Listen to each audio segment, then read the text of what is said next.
join us. I'm calling our meeting to order at 5:35 tonight. For attendance, we do have trustees in the boardroom here. We do have trustees Olmsted and Sartori on the phone this evening. I'm looking for approval of the agenda. Before we get to there, I do want to note that we do have speakers as well this evening. So we have Tyler Campbell speaking on staffing shortages. We have Elton Robinson speaking on the regulation on gender identity, and Patricia Heron speaking on inappropriate books in schools. So those will be, we may still have additions to those. They're able to sign up until 6:45. But right now I wanted to make trustees aware that those speakers will be added at, where do we have that? K. Okay. Any others? Trustee Burgess. I would just like clarification on the speakers list. We are going to honor human rights tonight, right? In discussion about human rights? Indeed, and Madame Leboeuf has sent our speakers the code of conduct as well, which is in our bylaws, our GEDDSB bylaws, and the speakers have been notified of that as well. But that goes for everyone in the boardroom. That respect is goes both ways, and we will absolutely honor that. And I will say that I will chair the boardroom. I'll say it that way. Any other things on the agenda this evening? Oh, we need to move it. Yep. You would like to move the approval of the agenda, seconded by Trustee Cook. Any discussion on the agenda? Trustee Sipkar. Thank you, Madam Chair. I would like to withdraw item L7.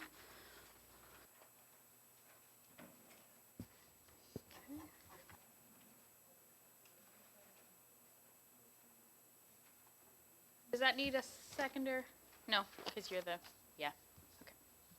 So we have the removal of L7 on the agenda. Any other additions or subtractions from the agenda this evening?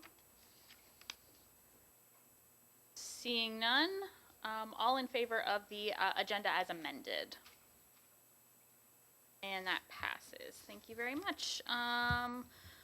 Mover and a seconder to convene into private session. Trustee Leclerc, Trustee Hatfield. Any discussion? All in favor? And we're in private session. Thanks.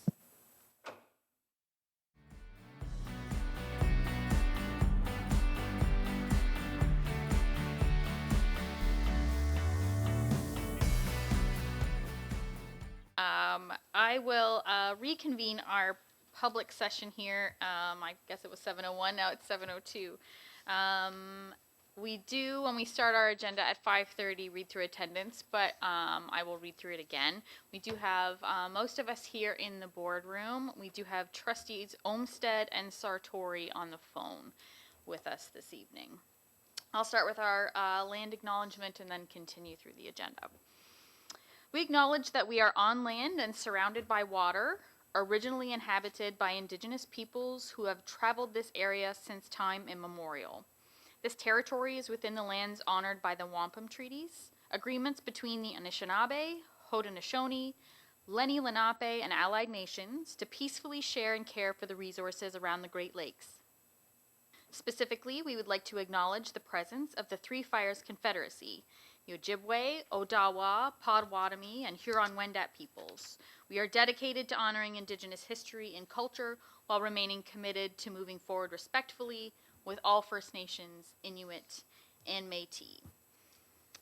Any declarations of conflict of interest for in here? Seeing and hearing none. Actions of the board meeting private session. Trustee Cook. Thank you. D1 under personnel. Can I have a mover? Trustee Leclerc and a seconder. Trustee Hatfield. All in favor? Awesome. Thank you. Thank you very much. Approval of the minutes. We have our minutes of September 20th, moved by Trustee Hatfield, seconded by Trustee Leclerc. Any discussion on those minutes? All in favor? Approval of those? And those pass. Any business arising from those minutes? Any business arising from those minutes? It may seem like I'm taking a bit longer today. I just want to give our trustees on the phone a minute to maybe unmute if they need to. Seeing and hearing none, we'll move to the student trustee presentation. Who's going first this evening? Student trustee Knaffer, go ahead. Thank you. Good evening, trustees, senior administration, and Director Kelly. It's my pleasure to present our student trustee report this evening. Student Senate met last Tuesday at Essex District High School. We started our meeting with a leadership activity in which students were given difficult scenarios that are commonly faced by student leaders and were tasked with using their leadership skills to come to a consensus on the best way to address the issue. We learned that with the right communication and teamwork, solutions can be found. September 30th was National Truth and Reconciliation Day. At Bell River District High School, the school played the national anthem sung by Ojibwe children.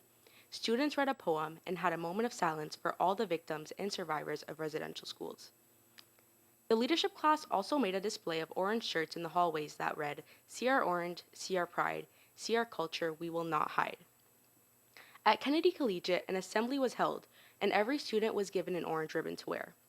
Students were asked to commit to acts of truth and reconciliation by placing their ribbons on a big orange shirt titled, "Kennedy Commits to Truth and Reconciliation." It was great to see the shirt filled with orange ribbons by the end of the day. Many other schools showed their commitment by playing music by Indigenous artists over the PA, taking moments of silence, and wearing their orange shirts on September 30th. The Student Leadership Conference Committee has been meeting to plan the in-person conference that will be held on November 9. A few weeks ago, a survey was sent out to senators, and we are using the results to help shape the agenda this year. Some of the main topics include communication, teamwork, goal setting, and conflict resolution. We will meet with the Student Trustee Election Committee next week to start planning our elections this year. We hope to run an in-person event and are looking forward to releasing the expression of interest form on October 31st. This week, Paige and I will travel to Toronto to attend the Ontario Student Trustee Association's Fall General Meeting. We look forward to connecting with student trustees across Ontario for a weekend filled with professional development and workshops that will further help us navigate our role as student trustees. We would like to thank Director Kelly for this opportunity and extend our thanks to Michelle Marcus and Superintendent Korvac for their continued guidance and support in our role. And I will pass it on to Student Trustee Hawkins for our Student of the Month. Thank you. It is my pleasure this evening to share our Student of the Month with you. This month's Student Senate is proud to have chosen Brianna Epp for Student of the Month, a grade 11 student at Leamington District Secondary School. Brianne demonstrates this month's theme of reliability in so many aspects of her life. She can always be relied upon to be on time for her classes, and she never fails to complete homework and assignments on time and to the best of her ability. On top of this, she is always willing to discuss class topics with peers to help them and herself gain a broader understanding and feel more confident in the classroom. Brianne is a part of the school band and can always be counted on to arrive early to set up, as well as use her years of saxophone and music expertise to help other bandmates when they're struggling. Brianne demonstrated a great act of reliability recently when she and a friend were asked to lead a group of grade 9s for Grade 9 Wacky Olympics Day only days before the event, and she stepped up to the task to create an enthusiastic and welcoming environment for her team. Outside of school, Brianne also displays reliability in her church and kids ministry, volunteering her time to help leaders and kids alike. In addition to all of her schoolwork and volunteering positions, Brianne maintains a part-time job at Tim Hortons where she is punctual, hardworking, and compassionate, picking up shifts for her coworkers whenever she can. While being extremely reliable in all these aspects of her life, Brianne is also a reliable friend. She maintains a positive attitude and friendly demeanor constantly, letting her peers know that they can trust her to offer encouragement and support in any circumstance. Good luck, Brianne, and thank you for being such a great example of reliability at Leamington District Secondary School.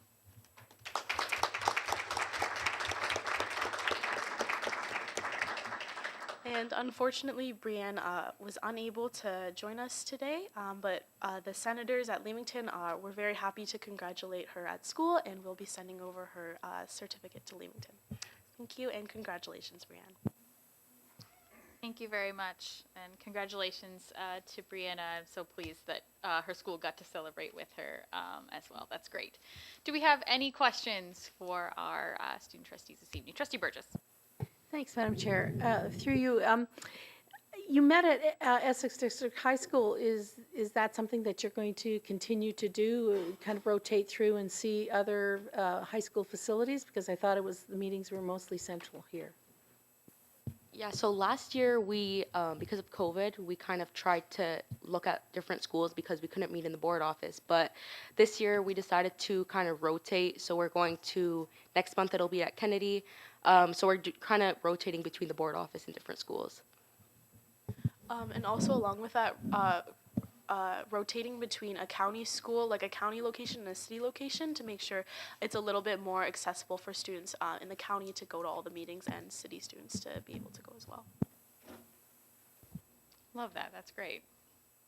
Any other questions for our student trustees? Thank you both very much.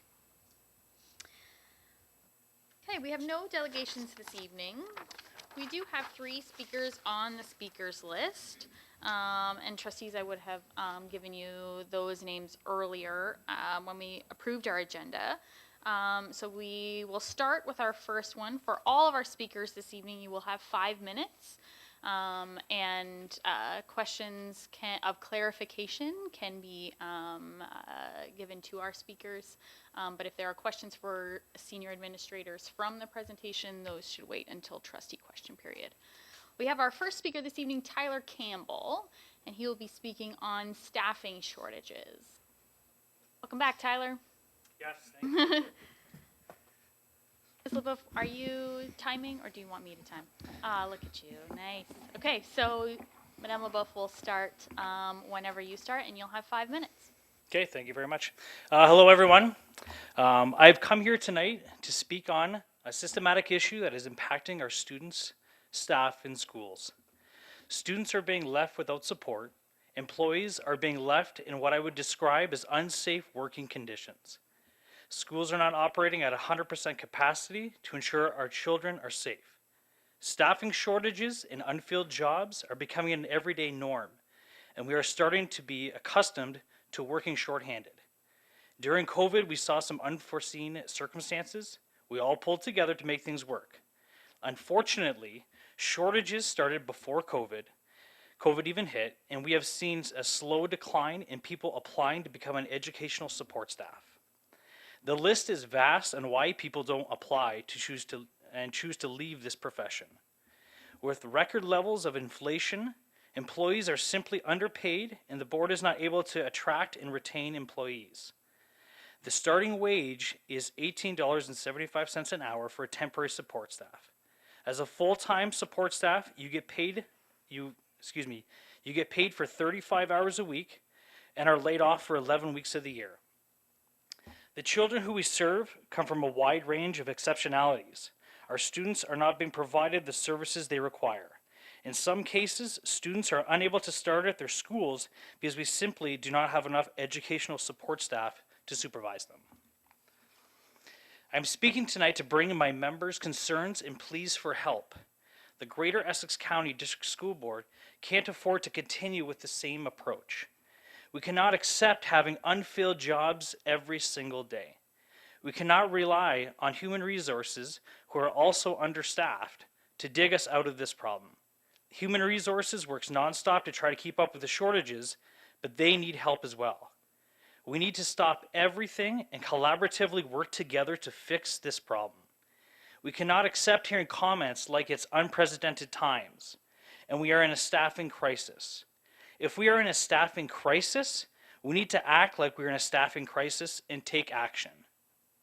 My members' mental health is deteriorating. An example of an email I received the other day was, "Hi Tyler, this is the 3rd day in a row we have been short-staffed in our room with no replacement. In our room we have 9 children and 3 are prone to seizures. 2 are extreme flight risks and the other 4 we are trying to keep busy with activities. It is only the teacher and me in the room with no other staff. Our principal comes and tries to relieve our breaks, but some days they cannot relieve us at all, so we skip our lunches and breaks. We need help. It's only October, and we're completely drained." Another example. "Hi Tyler, I'm an ECE in our school board, and my mental health and physical health are deteriorating. I have been coming into school sick and not well because I know if I call in sick, my teaching partner will be stuck with 30 kids with no ECE. I cannot keep up like this. I'll have to go on a leave of absence soon. These are real life examples of what are happening in our schools right now. I surveyed my members and asked a few simple questions. Has staffing shortages directly affected the programming and learning in your classroom? I got 350 people to reply back. 98% responded with yes. Another question, on average, how many days a week are you left short-staffed and unfilled? On average, it was 3 days per week. When you are short-staffed in your classroom, is your safety and the student's safety compromised? 98% answered yes. Has your mental health suffered during these times of staffing shortages? 94% have answered yes. In the past 18 months, have you looked for other employment? 77% answered yes. These numbers are scary, but these numbers are truthful and real. We cannot keep talking about staffing shortages and playing victim to society, but not coming up with solutions to fix this problem. We have contingency plans in place for when we have unfilled jobs in our school, but those contingency plans are a Band-Aid on the problem, and we are ignoring the bigger issue. Staffing shortages will continue until we come together as board members, trustees, and union leaders to fix this problem head on and show other boards in Ontario who are also dealing with other shortages that we are the ones that come up with solutions and not dwell on the problems. Thank you.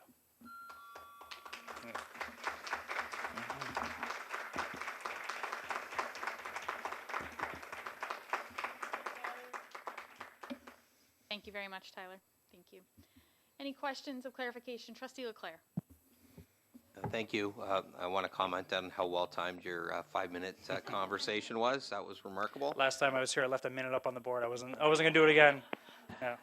So thanks. And this is a complex problem, and there's a lot of moving parts, which you acknowledged, and it's going to take a lot of effort from a lot of people at the table to address these situations. So my question is, how do you see the trustees best utilizing their role to assist in the efforts that we need to undertake to address the shortfall and the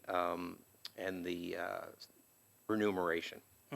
So being a trustee, for our sake, advocating that in the retainment process and recruiting process, educational support staff are the lowest paid education workers, bar none.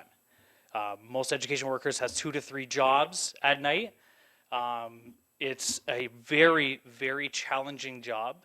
So as trustees advocating to our current government that we need this. We need to recruit and retain individuals, and by doing so, we need more than a 2% increase on our pay grid. Thanks. So I understand, and I agree, and I'm wondering, so I'm trying to figure out, so I don't think the public necessarily understands the differentiation between education workers and teachers, because we're hearing in the media that teachers are looking for a 50% increase in their wages, and that would bankrupt the province. So if you could, just for the purposes so everybody in the room understands the difference between what the kind of work the educational workers do versus everybody understands what a teacher does. Thank you. Yeah, so absolutely. So in our board, an education worker does a lot of things. They wear a lot of hats. You know, a COIW works as a social worker. They work to see behaviors taken care of in schools. Our ECEs act as mothers to our children. They nurture our kids. They teach them the early childhood education things that need to be learned. EAs will work with, you know, our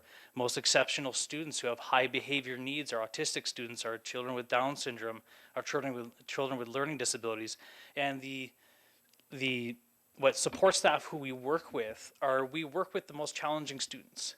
You know, in my mind, our educational support staff should be celebrated every day and should be at the higher end of the pay increase, because we're the ones that do the hardest work in the classroom. We're the ones that we don't work with the A+ students.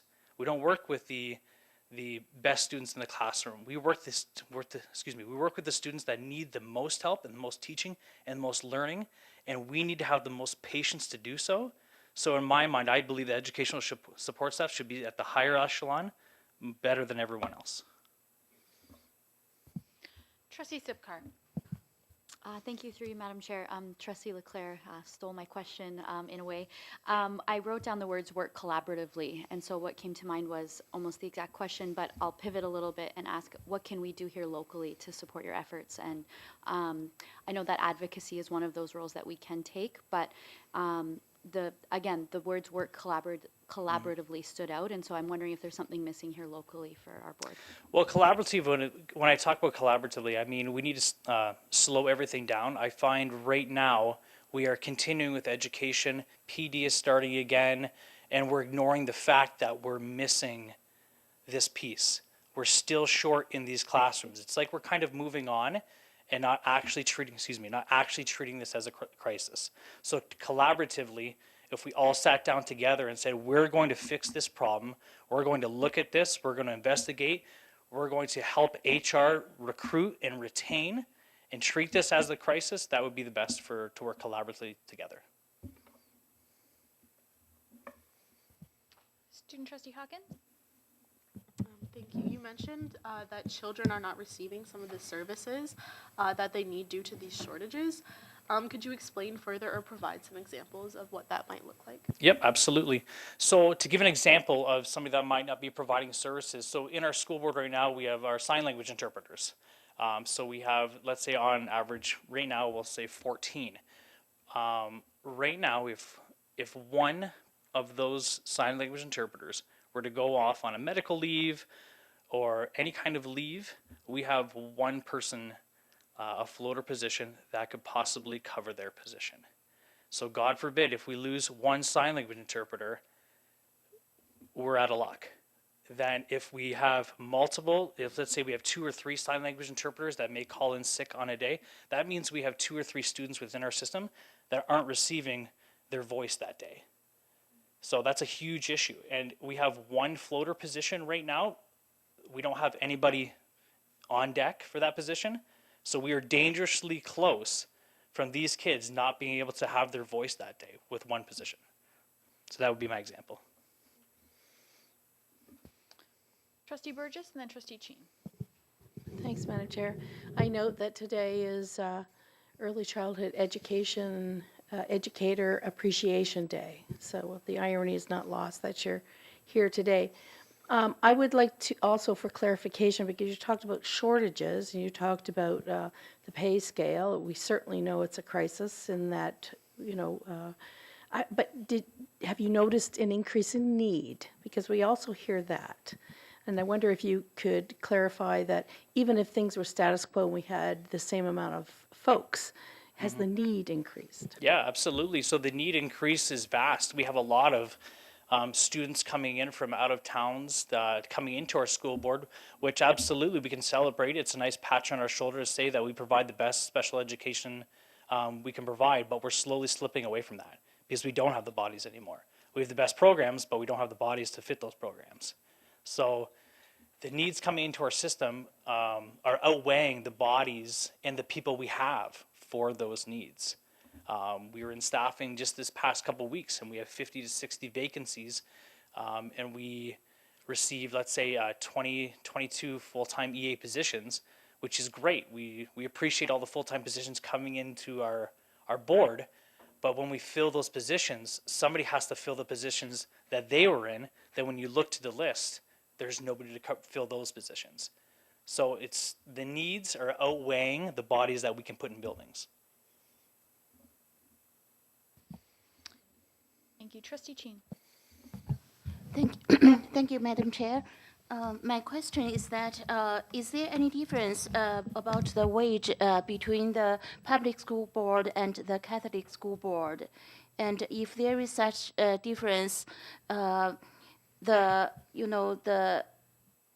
strike in the future, is that of the two boards or only our public board? So the strike in the future, is that what I'm grabbing? Yeah. The strike, so our educational support staff is OSSTF, and the strike that you're speaking of is for QP education workers in the Catholic Board. So the wage disparity between us and them is pretty vast. We lose people all the time to the Catholic Board. We had 3 resignations just today that came in. 2 out of the 3 are going to the Catholic Board. Generally, if it's not the Catholic Board, they're going to Community Living Windsor because they pay essentially $5-6 more an hour than us. So we don't compete. Essentially, right now, we don't compete with anybody. We're our own entity. We have nowhere to retain these staff because down the road, there's somebody that pays better. And as a follow-up, in this day and age, money is everything. And if we can't retain people with money, the experience doesn't cut it. Thank you. Thank you very Okay. much. Thanks, trustees.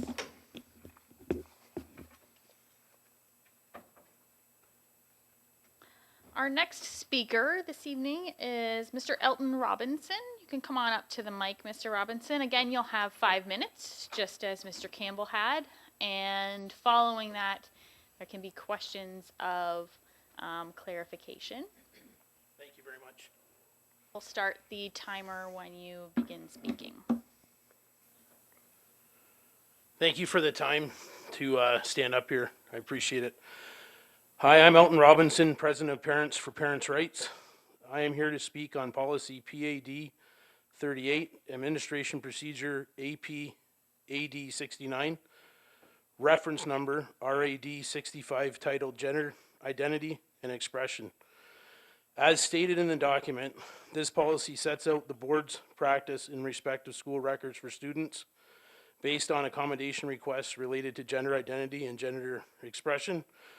The policy also references the Ontario Human Rights Code and that students have the right to self-identity and express their gender identity. It is important to note that safety is not mentioned in this regulation at all. Only human rights are cited, i.e. gender identity or expression, etc. Please know that, like you, we want to keep all students safe, and that includes 2S LGBTQ+ and marginalized students. That said, we believe the policy needs several amendments. We believe that there are marginalized children that need protection too, but we feel that a third-party advocate should be added in those cases where the educator feels they cannot reach out to the parents personally. That it would put the student in danger. Not all students should be excluded because most parents provide a safe and loving home, will support their children throughout their lives and challenges, and love their children unconditionally. Therefore, the policy should be amended to include a third-party advocate in specific situations. Our local Catholic board has a similar policy and is worded much differently. We have included copies of both of the regulations, ours and theirs, which includes, the Catholic boards includes guidelines for accommodation requests, including age ranges. For example, 16 or 17 years old, and specific guidelines for students 15 or younger, with parents that are aware and supportive, and 15 or older with parents who are not aware or supportive. The Catholic policy ends saying, supporting the student and family is priority. However, our regulation has no age limit on making an accommodation request, and that such requests can be done with or without the parent's knowledge. We believe our regulation at the Greater Essex District School Board should be worded more like the Catholic school boards. We are asking for a motion to amend this regulation. Thank you very much. Thank you, Mr. Robinson. Do we have any questions of clarification for Mr. Robinson this evening? Trustee Burgess. Thank you, Madam Chair. Through you, if I could ask, there's a reference to a third-party advocate, and I did hear one agency once mentioned, but I'm wondering what, if there are any suggestions around that, since you're asking for amendments. That's what I'm hoping that you get paid public dollars for, that you're way smarter than I am. And if it gets amended, I believe that the people on this board, I have trust in them, that they would come out with a good decision. There's nothing wrong with the policy except it needs to be reworded. I have one for clarification, but Is it supplemental to that? not really. Okay. Do we have any first questions from other trustees? Trustee Halberstam. Thank you, Madam Chair. Yeah, Elton, I just want you to reiterate or make clear what you're looking for from this body with regard to recommendations. We're recommending that there needs to be an amendment made, more like the Catholic school boards, and with a regulation of a third advocate. Regardless of age is a very broad term, which scares a lot of parents that are in our group, because my kid is in grade 2 and she believes she's a mermaid sometimes, you know what I mean? So not to make fun of this, I don't want to do that either, because I know you're all professional, but that's what really scares parents. Ma'am, if you have to, ma'am, if you would like to exit on your own, that's an option you can take right now. That's an option that you can take right now. Yeah, it's disgusting. It's an option that you can take right now, or we can have you escorted out. Thank you, ma'am. You can escort yourself out. Escort yourself out. There will be no disrespect in this boardroom. Good night. Good night. I just want to make a clarification. We're not about that. Parents for Parents' Rights is a respectful organization that is not like that. This is a professional forum. I apologize for that. I appreciate that. Thank you. Supplemental? Yeah, the third party, can you identify who that is? Third party could be as simple as a person that's in the board at the school that you guys would deem, or agencies like CAS, or maybe there is other third advocate parties, because it's going on all over, as you guys are well aware. You guys all watch the news, I'm sure. That would be amendment to what we have now, right? Exactly, sir. Any other questions from trustees? I appreciate that, Trustee Chin. Thank you for your presentation. I wonder if you can make clearer about the safety concerns, because actually I also got complaint from people that they say that we have, we don't support this policy. As trustees, we don't care about the safety of the kids. I think is not correct. I wonder if you can clarify about this. Yeah. Clarify why we think there's a safety concern? I want you to clarify that regarding this policy, supported or not, we are not disregard the safety of the students. No, we don't want to disregard the safety of the Yeah. students, but you wouldn't have a student if you didn't have a parent. Even Jesus had to come here through a body, right? Yes, I agree with you. Thank you. Thank you. Thank you, Mr. Robinson. I appreciate it.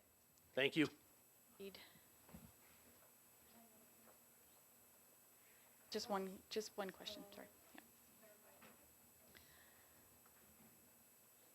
Thank you very much. We do have a third speaker this evening. I do remind people in the audience that are here with us tonight that outbursts like that will not be tolerated, not from speakers, not from trustees, not from the public. We are respectful in this boardroom of each other, and that is the reason why we allow the public into this boardroom, and why, hopefully why you elect us to be here as well.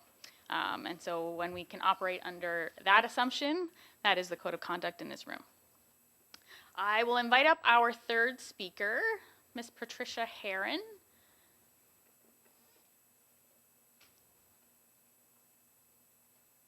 And Ms. Herron, like the two speakers before you, you'll have 5 minutes. We'll begin the timer when you begin, and then there will be questions of clarification following. Okay.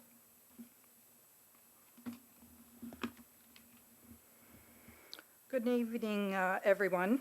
I am here representing many very concerned parents, grandparents, and teachers tonight.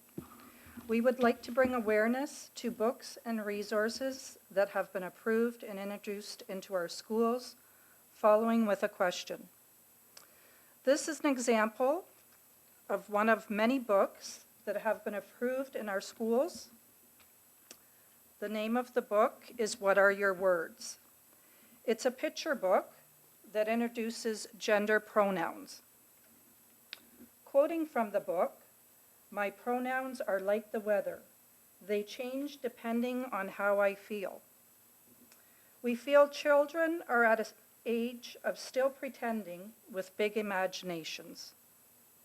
Pronouns should be used in the context of academics and English classes. After reading this book, the reader was left with much anxiety and confusion, just like the main character feels in the book. We feel this content is not appropriate for our children. Another concerning book is How Mamas Love Their Babies, which talks about working mothers, and it introduces a stripper as a career. Another resource newly launched by our school board is on Brightspace named Pride in Education.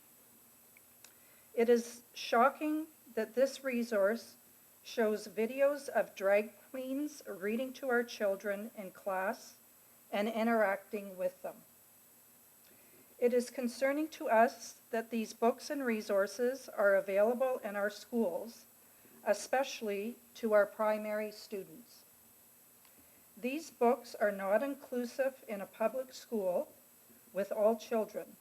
If we ignore and disrespect other children's families' values and beliefs. It seems like there is a lack of communication and transparency because many parents are still unaware of these resources and books. We know many teachers that have expressed concerns about these books and resources, especially when these topics are not part of our curriculum for our young children. We feel we are losing trust in our publicly funded schools. So our question is, who is responsible for the approval of new books in our school libraries, and why aren't parents and teachers included in this process? Thank you. Thank you, Ms. Herron. Any questions of clarification for our speaker this evening? Seeing none? Yeah, Trustee Halberstadt? Yeah, I just had a question for Superintendent Howard. I know she's, That can come at trustee question period. This is just for the speaker.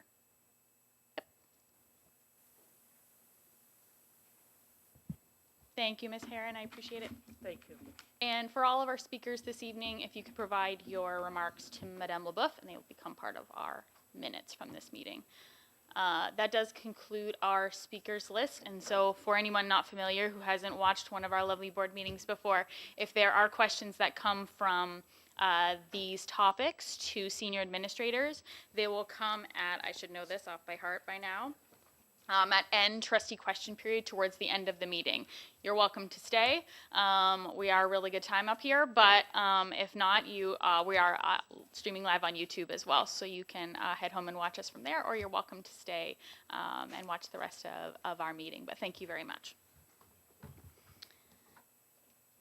All right, we're moving down to new business. At L1, we have a very exciting Legacy Oak Trail budget and design. It is my understanding that we have representatives from Walter Feedy. Mr. Giori, are you doing a presentation this evening? Wonderful. So we do have Brad Giori here, and he will introduce representatives who will give a presentation, and then I will ask for a mover and a seconder on the motion. But go ahead. Thank you. Through you, Madam Chair, I'd like to introduce Alina Wiersma from Walter Feddy Architects. We've been working with them over the past 8 months to develop the design and budget that we will be presenting to you guys tonight. I'll be able to answer any questions after the presentation, and if I'm not able to answer them, I will direct them in terms of the design to Alina. Thank you.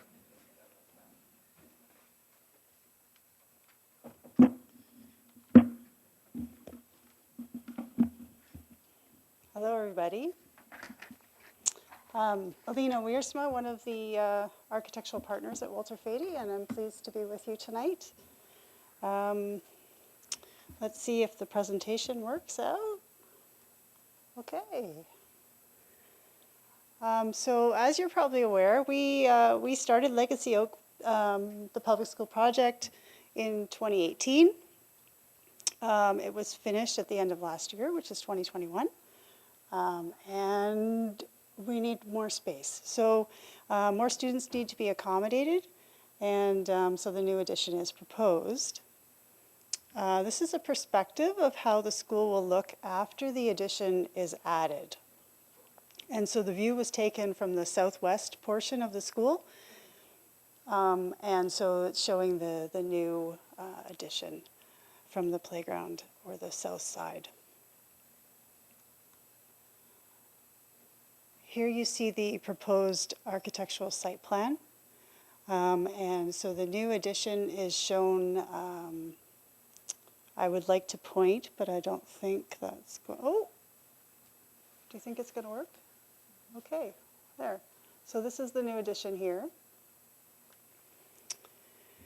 It's a total square footage of just over 10,000 square feet. It also includes, the site includes 10 new additional parking spaces to add the requirement for the local bylaw. And then if we look at the floor plan of the addition, which is shown in white, the new addition will house 2 new FDK classrooms, which you see right here. And then 5 standard classrooms, which you can see along the bottom of the plan here. Then we also have 3 offices, 1 learning support teacher's room, 2 storage rooms, 1 custodial room, and then some service spaces such as IT and electrical. And so those offices are along the back of the existing gym here, facing the new corridor. And there's some service spaces here as well. 3 new exits will be provided because we've extended the corridors through the addition. And the FDK classroom will also have access to the play area outside in a separate exit, which you can see right here. The addition will be connected through the existing hallways, so you can see where those connections are happening. We've maintained the circulation system of the building. There's one here, and there's one here. And also the 2 existing gym exit doors will remain so that the new addition can also be accessed through the gym. And you can see those right here and right here.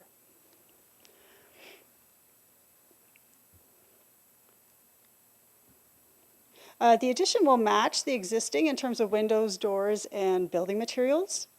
Here you see the east elevation that shows the new addition and the existing building. Just right at the top here. So this is the new addition. And then there's some existing. And the same on the west and the south elevation, which you see on the screen. Because it's just recently completed, the existing school, we're able to get the same materials, and the intent is to match what's happened there already. If all the approvals fall into place, we're hoping to start construction next year, and this is part of the approvals. And I'd like to end the presentation and then answer any questions, or Brad can answer questions as needed. Thank you. Thank you very much. Do you want to put the motion on the floor and then we'll ask questions? Trustee Leclerc, would you like to make that motion? I'd be glad to make that motion, and then I do have a question, if I So can. it's It's been moved by trustee Leclerc, seconded by trustee Hatfield. Go ahead, trustee Leclerc. Well, thank you. So first of all, I attended the public meeting that was held about 2 weeks ago, and the presentation was very well done. Unfortunately, not a lot of people came out, but my question, and I think that's because there's a lot of satisfaction with the fact that we have a new school in LaSalle, and people are appreciative. But my question really is about, this is 160 odd student placement. I don't think it's going to be enough. So my question is whether or not the footprint at Legacy Oaks has the ability for a further addition if necessary. That's my question. I can take that one. So yeah, we've considered it. We've added, if you can go, which one's the pointer? This one? Sorry. You see it up there? Yeah, either one. So, I don't see it. See it? Oh, there it is. Sorry, guys. Everybody. Okay, so that arrow there, that is where we've actually extended our services through the building to allow for a future addition, which would essentially possibly create a, I'm not sure why it's not working again, a courtyard if we had to extend it. So the answer is yes. We've accounted for that. Trustee Burgess. Thank you, Madam Chair. I'm just thinking of the patterns that we see. This is another addition that we're going to be approving. We've approved many additions over many years.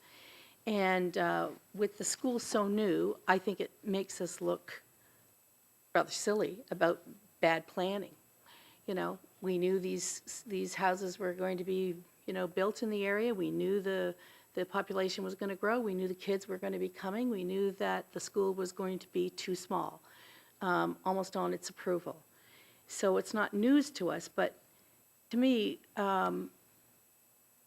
what difference in cost would it make in the initial construction, knowing that it would require more, I don't know, out of our capital reserves, it would require more capital up front at the initial construction to put those stronger footings in, for example, to make sure that we didn't use, you know, pre-stressed concrete in a certain area that we knew that we'd have to blow out a wall or something, or, you know, destroy something.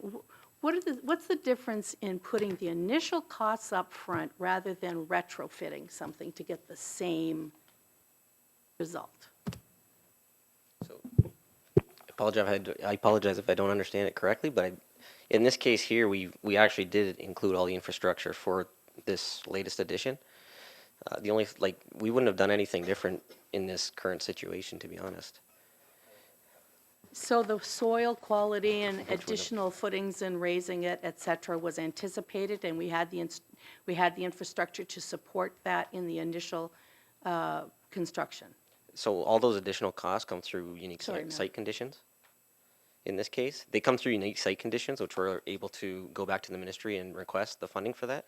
So at the time, it wouldn't have really made sense to do it any other way. I think we designed this one in a way that allows us to move forward with this, and there's no additional cost to do that. And I don't think there'd be any cost savings at the time, other than obviously the pandemic hitting and prices have inflated. So in terms of that, yes, in hindsight, I guess, but again, nobody predicted the pandemic and the costs of construction would increase so high. I guess my question can be worded in a different way, in that we've been lucky that we've got the funding, Madam Chair, for unique site conditions, but it's always a request, and requests can be denied. So we're lucky that we got additional funding in order to I guess, mitigate it or whatever. But what I see chronically is undersized schools in the initial thing, and I wish we would admit that. I wish we would admit that every new school that comes up will have portables on site and need the pressure and then have to have a build. And I'd really like to be able to address that with Capital Finance Branch in a real, like, trustworthy way, like, believe us, we kind of know that they're coming. and we'd like to build it right from the beginning. I approve this. I mean, I'm going to support this, of course. It's great. But to always take the crapshoot of whether or not we're going to get the money for unique site conditions is something that it irks me. And I wish we didn't have to do it retroactively and retrofit. I think Superintendent Armstrong may have something to add to that. If I may preempt a little bit, I think we feel this. We have had discussions around this table at every single one of these that comes to us. It's gorgeous and wonderful, and we're so happy for it. And we know that those butts in those seats are going to be overflowing within minutes of it opening. We've felt that. That is an absolute pressure that we have felt at this board. We felt it in this county, in this district. They felt it all over Ontario. I hear it at the doors as I'm knocking on them now, not running for re-election for this job, and I hear about it. It is an absolute thing that we are dealing with, and this just happens to be kudos to our team for putting in a business case that allows us to address that absolute immediate need that we have at this particular school right now that we know is going to expand in other schools as well. But I'll let you speak. I didn't want to preempt you, but I think on like the political point, you can make the operational point, but the political point is, yes, it's an absolute tension, and we are going to be seeing it over and over and over again. Thank you. Through you, Madam Chair, and I don't know if Superintendent Awender will want to chime in. I completely understand where you're going with it. The school's been open for a year, and we have to go back and ask for an addition. You know, we hear about other schools that we build, and we've got to put portables on the site day one. Like, I completely get that. It's not because we are undersizing the school, or we're saying that we're only building it for the capacity that we know of today. When we put those business cases in, we do put projections in for population growth based on information either Superintendent Awender is able to generate or through the planning services through Watson and Associates. We advocate to the ministry, and it is certainly conversations that we have. We've already met with the ministry on the unsuccessful business cases that we had from the prior year so that we can be better prepared for the next round. And we've had those conversations about building schools that are already over capacity. So we've made them aware of that. We provide the projections, but at the end of the day, they're the ones that are telling us we're going to give you a pupil place addition for 500 pupil places or things of that nature. But your point is very well taken. I do appreciate it. If you can make that supplemental very quick, I will allow it. Thank you very much. So I agree, and we all know it. We're all on the same page, and I'm not trying to be facetious. We had a gigantic announcement earlier this year about a huge battery plant coming. A lot of folks like to live in LaSalle. How are we going to predict the number of folks in the next 5 years that are going to locate in, say, the municipality of LaSalle or anywhere that's going to put pressure on any of our buildings, but particularly this one? Can we actually factor any of these announcements that the government, the provincial government and federal, but, make about all these new jobs and these new people that are going to locate?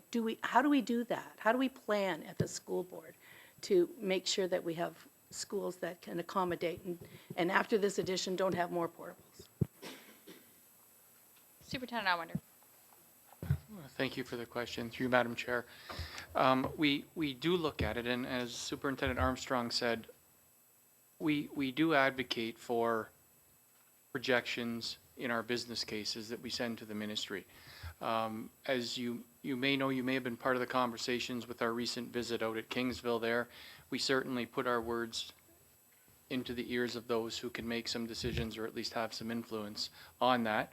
Hopefully that has a little bit of impact as far as the whole formula changing as to even monies we receive based on what the product costs now versus what it might cost in 2 years, what it cost 3 years ago, all of those kind of things, as well as the projection piece. With the battery plant, along with Watson, the consulting firm, myself, Superintendent Armstrong, facility, a number of us, we get together and we do look at each of the municipalities, and it's not it's not a guess as to where the people might move. We look at the municipalities and where the projected housing is going to be developed. So for example, my daughters both go to Tecumseh Vista. I go by that battery plant every day. It is massive, if anybody hasn't been by there, the site. And into Tecumseh area alone, I have looked at the projected development for housing and what's going to come, and a lot around that particular area where there's a lot of fields already is going to be either converted or developed as housing. So there's certainly going to be some growth there. We do look at the development out in the LaSalle area, as you mentioned, and with all of that, we already know that's developing. Who's going to move there? We don't know if it's going to be people from the battery plant or anything else that may be developed. But it's the development piece that we look at. We advocate that to the ministry. We hope to get what we can from it, but ultimately they do make the decision to give us the monies to get the new build. And I would like to say too, just on two notes, we did open James L. Dunn this year, and we do have our open house as a little plug there on Thursday. So that's going to be very fun and exciting, and I know a number of you were able to come through and already look at that, and we're very impressed with it, as staff and community is. That school does not have any portables on the site, so that is great. And also we opened our North Star, which again is a wonderful building. Getting all the kinks out, as all new buildings do, and no portables on that site either. Not to say there won't be at some point, but at least right now we're good to go. Superintendent Armstrong? Yeah, just very quickly, we do receive all the plans of subdivision from the municipalities, and those are provided and shared with Watson and Associates, and we have those conversations as well with the ministry. We've specifically spoken about the growth in LaSalle and the need that we're going to have there on a longer term basis. It's always very interesting to me that we hear from both levels of government how much housing is going to be needed in the province of Ontario and in the country of Canada, and then everything that flows down from there seems to get watered a bit down. So I think we're feeling that here. I have Trustee Leclerc and then Trustee Sipkar. Very quickly, just a comment, because everybody's kind of talked about it, but I want to make it abundantly clear to the public that at the end of the day, it's the province that provides us with the number of seats that we will have in a school, and it's the province that decides how much that funding envelope is going to be. It's not the board members or the trustees here saying that when we built Legacy Oak, for example, we were granted 100 extra seats over the size of the school that was being replaced, named after a prince. Anyway, the reality is we knew at the moment that they granted us those extra 100 seats that they weren't going to be sufficient, but you know, we still have to move forward. So what's important for the public to understand is it's not us that don't understand our own communities and the growth. It's really the province not necessarily accepting all the facts and circumstances that we put forward, like Superintendent Awander and Superintendent Armstrong have said, right? So I just want to make that abundantly clear. I appreciate the clarity. Trustee Sipkar. Thank you, through you, Madam Chair. I made note on page 12 that it says that there are currently 120,000 of unique site costs that are currently estimated. And then it says it will be in the request for approval to tender to the ministry once the final estimate of these costs is received. Is this 120,000 budgeted in this 3.9 million, or is this going to is that technically unfunded and we're requesting that on top of this 3.9 million? So yeah, that's correct. It's unfunded currently. We have had, again, multiple discussions with the ministry, and they have obviously known the condition of this site in particular, so it's no surprise to them, and our instructions from the ministry was to push it through this way. So that's what we've alluded to. So we're essentially in a deficit position of about 120,000 estimated based on the soil conditions. Are we concerned? And what would be the backup plan if that funding doesn't come through from the ministry? Thank you. Through you, Madam Chair. I don't think that we're concerned because, at least at my experience, we've never put forward a case for unique site costs and had it denied. Quite often, you know, these things, like I said, with the soil as an example, you don't know until you've dug sufficiently through it and you've started the actual construction activities. We've seen instances where the water table on other sites has changed significantly, and you don't know that originally at the time. So as long as we can show the ministry that, you know, we've made reasonable efforts to try and mitigate costs and we've done appropriate due diligence, our experience has been that there's not been an issue. If there is an issue, then we're going to have to find the $120,000 in that, whether that comes from our accumulated surplus, whether it comes from somewhere in the budget, that's the option at the end of the day, but I'm not concerned that we won't get it. Any other questions from trustees?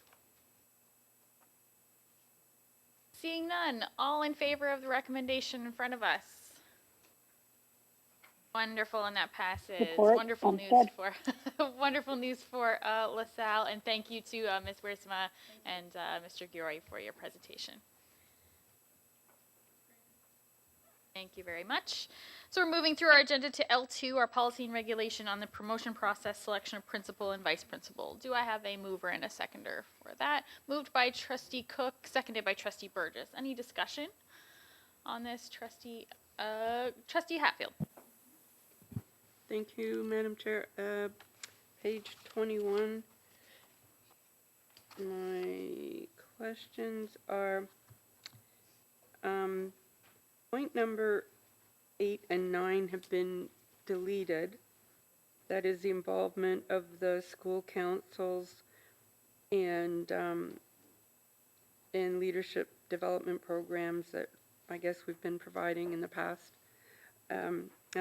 And so my question is, why are we eliminating school councils? I think that we've had this in for a long time, that school councils have been able to submit profiles of principals for their schools. So I wondered why we've deleted that and why we've deleted leadership development programs for candidates.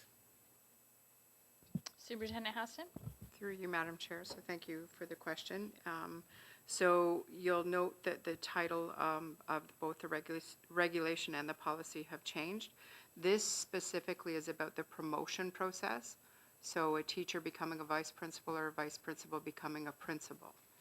School council profile of a principal is used when we are moving a principal to a new school location. That school community provides input through their profile. They don't provide input into somebody becoming a vice principal or a principal. And I appreciate that it has been there for a long, long time.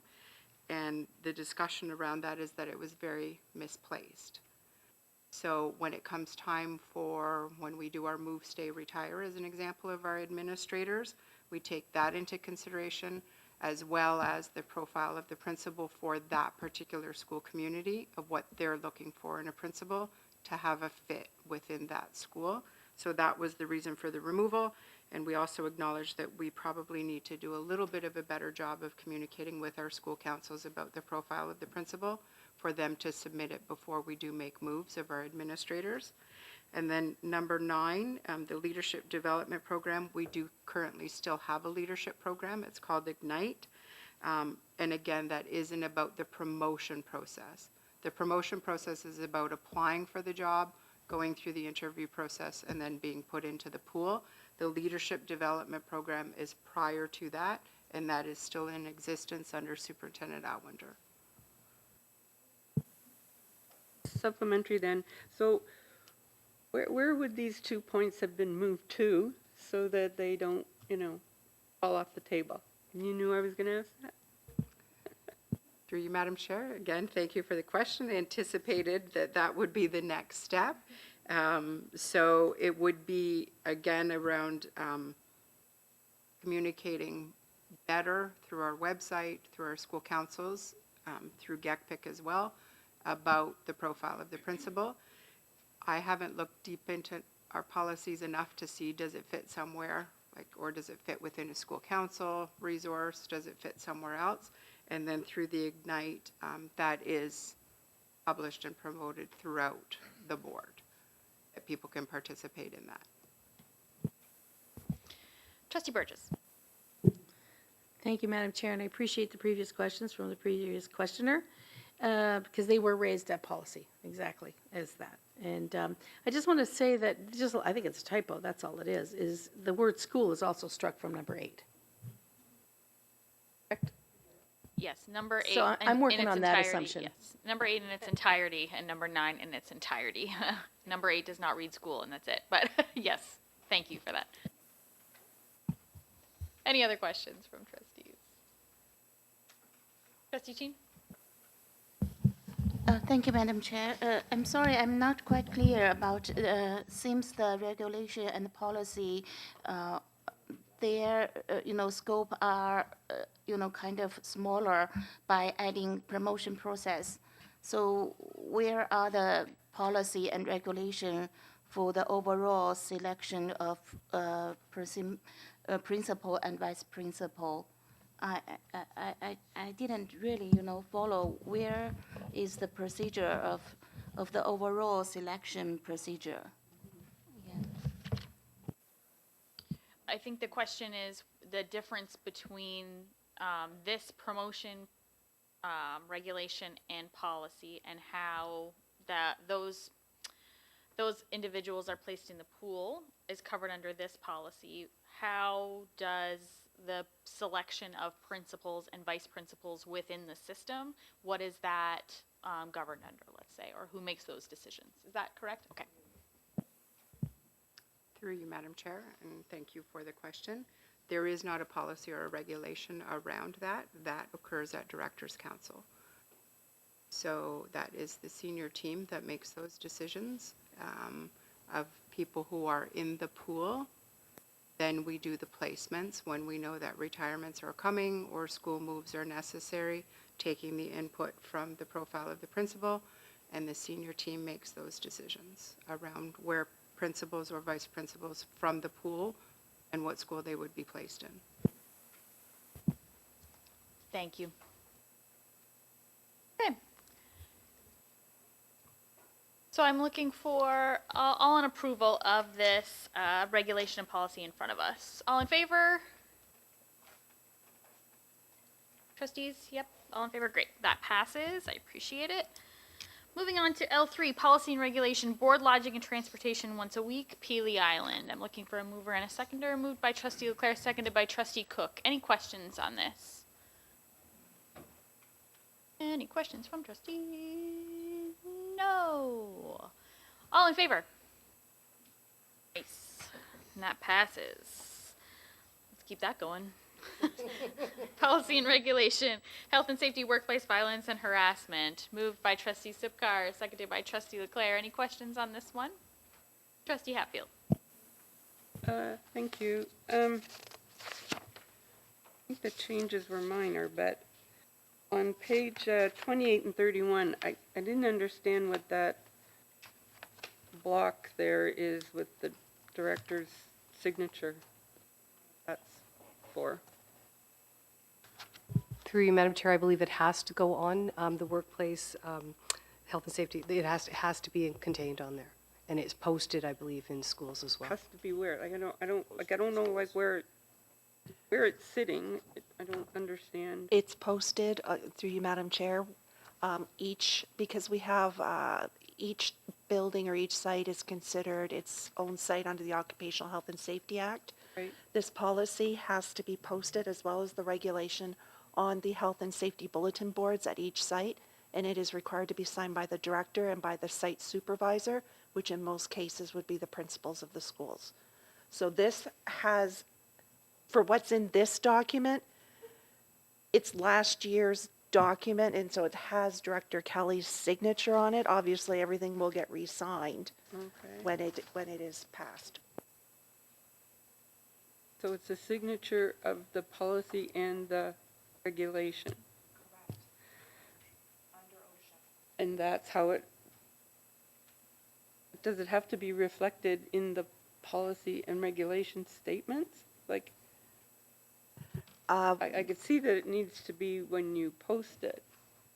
This looks weird to me. It has no explanation, it's just there. So I think it's just clerical in nature, to be honest. I would rather see it this way so that we don't have to create a second document that then has the space in there for the director's signature. If it is a requirement by OSHA, to me, I don't see any problem with it belonging in here either. I know it does look a little funny, but because we know that this, unlike other policies and regulations that we have that aren't posted on health and safety boards at all of our facilities, this one in particular is. And so rather than doing this policy and then adding the thing and posting it somewhere else, I don't see any problem with having it here. Yep. Just but to say it could say, you know, as required, that, you know, the policy statement includes the signature of the director, or as required, the regulation. It just. Are you making that amendment, or? Well, if you think it belongs here, I think it needs to be clarified why it's there. So is that an amendment? Sure, I guess. So I'd move that that there be a statement at the end of the policy statement and at the end of the regulation explaining the signatures required. Do I have a seconder for that amendment? Seconded by Trustee Halberstadt. Any discussion on that amendment? All in favor of the amendment? And that passes. So that's been added to both the policy and the regulation. And I am looking for votes on the, do we still have questions on this? Trustee Chin? I have a question regarding the special education social workers and or education supporters, their safety.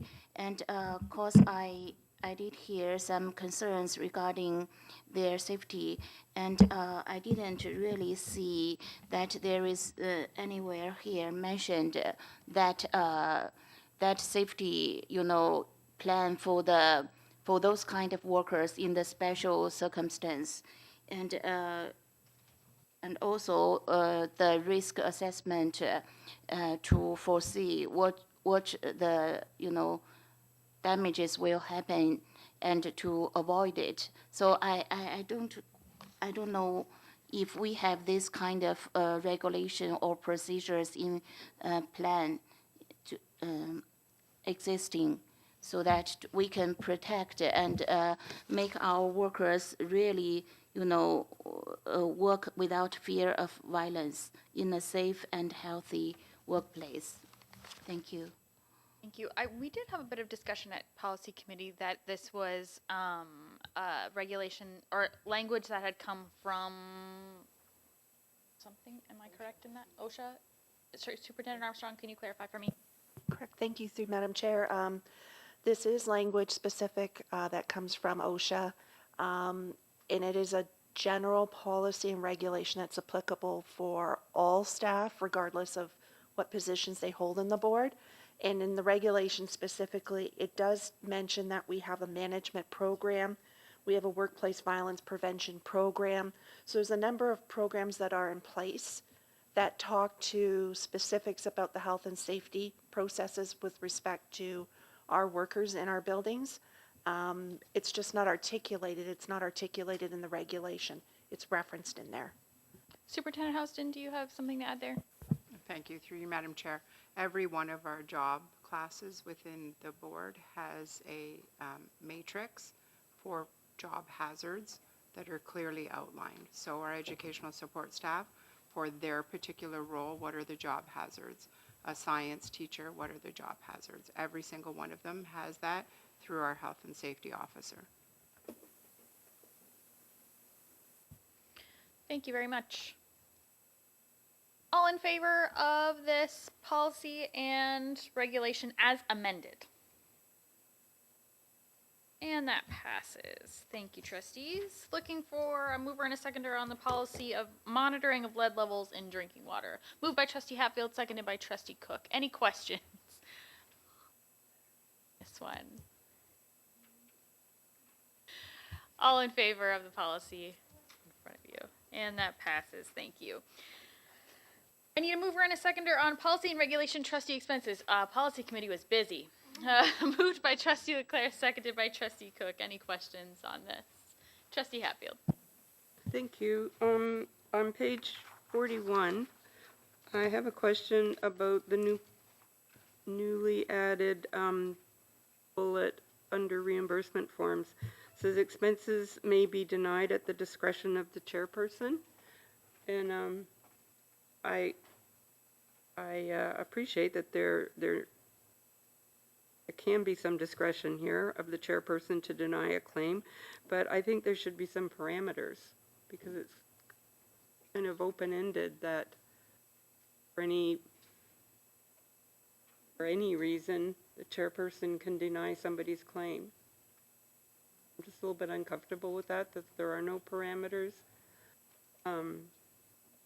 You know, such as, you know, that the expense is not within approved categories or, you know, is excessive or, you know, didn't get prior approvals or, you know, things like that. Like this just could be the chairperson doesn't like the trustee, so they're going to deny the expenses. You know, it's that open-ended.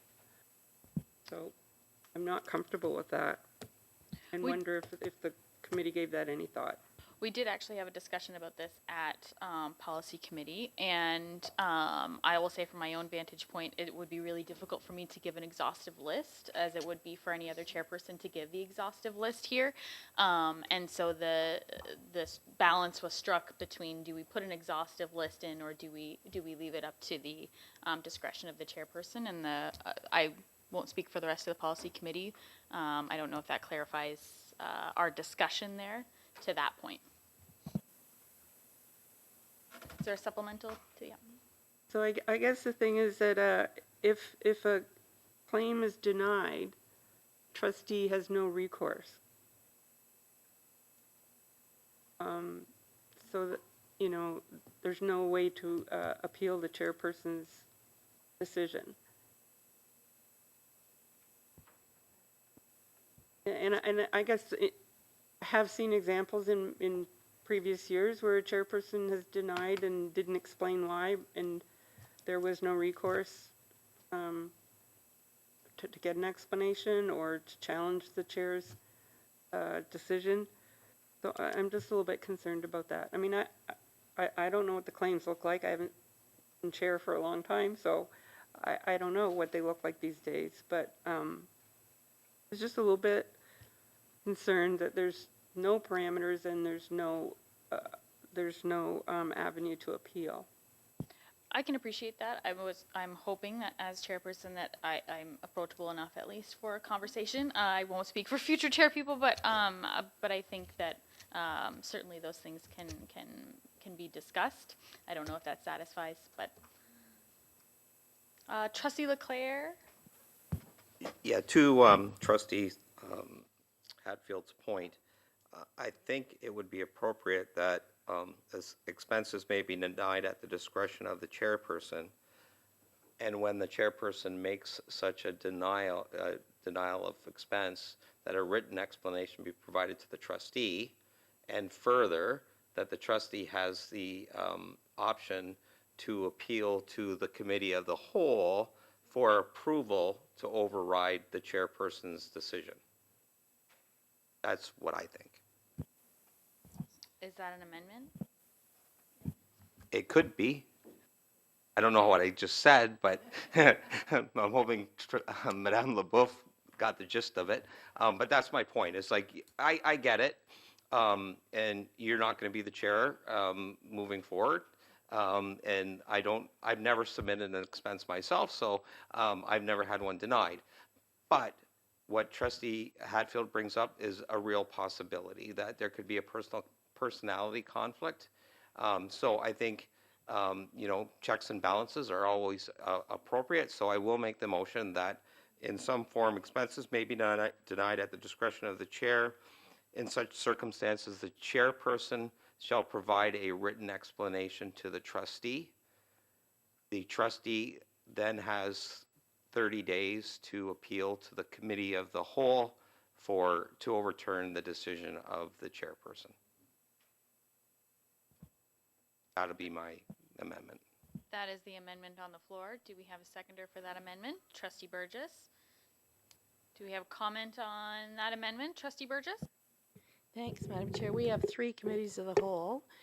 2 are standing committees, Education and Operations and Finance. I would want that discussion in public, not in private, since it's public money and we have to be accountable and we should be able to show our expenses on the front page of the local newspaper or whatever else. I would just like to say on that point, I support the amendment. I have no problem with it because it's actually happened in practice. That exact thing has happened in practice. Discretion is exactly that. It's a subjective thing. Discretion is subjective. So, and the chairperson is elected to make decisions on behalf of, in between meetings and whatever executive decisions based on the policies that we have. So it has been appealed in the past. Folks have come forward and argued the case and say, I got the okay before, and all of a sudden it was denied and gave their reasoning, and things were overturned or not. So it has happened. So I support the amendment. But I would say the committee of the whole is not a private session. The understanding, I think, should be in operations and finance in public session. So we have. We could include not, that in okay, mine. yeah, not an amendment, but that is included in the amendment. That it I is just not forgot to committee say that part. Okay. That it is not committee of the whole, but it is instead at committee of the whole, operations and finance. Yes. Okay, so that is the amendment that has been moved and seconded. Any discussion, further discussion on that amendment? I appreciate that very much, and thanks for that discussion and that clarity. I think it was a point well taken. All in support of that amendment? All right, that passes, and we're back to the amended now, policy and regulation. Any other discussion? Trustee Hatfield? Thank you. I have another one also on page 41 in that same section. It says all claims for reimbursement must be submitted by the end of the new part, the end of the month following the month in which the expense was incurred. And I also haven't submitted an expense claim for a very long time. But I know that in the past, years ago, sometimes we would do it a couple times a year, once a year, especially if it was minimal. And so I'm just wondering what happens if you don't do it at the end of the month in which it was incurred. That means that you're not eligible for reimbursement. Like, I don't know what the urgency is when the expenses of trustees are pretty minimal. Superintendent Armstrong? Certainly, thank you, through you, Madam Chair. This reference was added in here because it's consistent with the expectations of any staff reimbursements or staff expense reports or staff purchasing cards. We don't look at it from a process of a dollar threshold. It's in part from workflow, and part of it too is making sure we're recording expenses in the correct period. So that's why that was added, to be consistent with our other policies, regs, and administrative procedures. Trustee Leclerc, can you get your mic? Trustee Hatfield, go ahead. So then, to continue that supplementary, what's the impact if trustee is late and doesn't get an expense claim in at the end of the month? It's just, we're not on that same work cycle, and I just wonder what would happen to a trustee if it doesn't happen at the end of that month.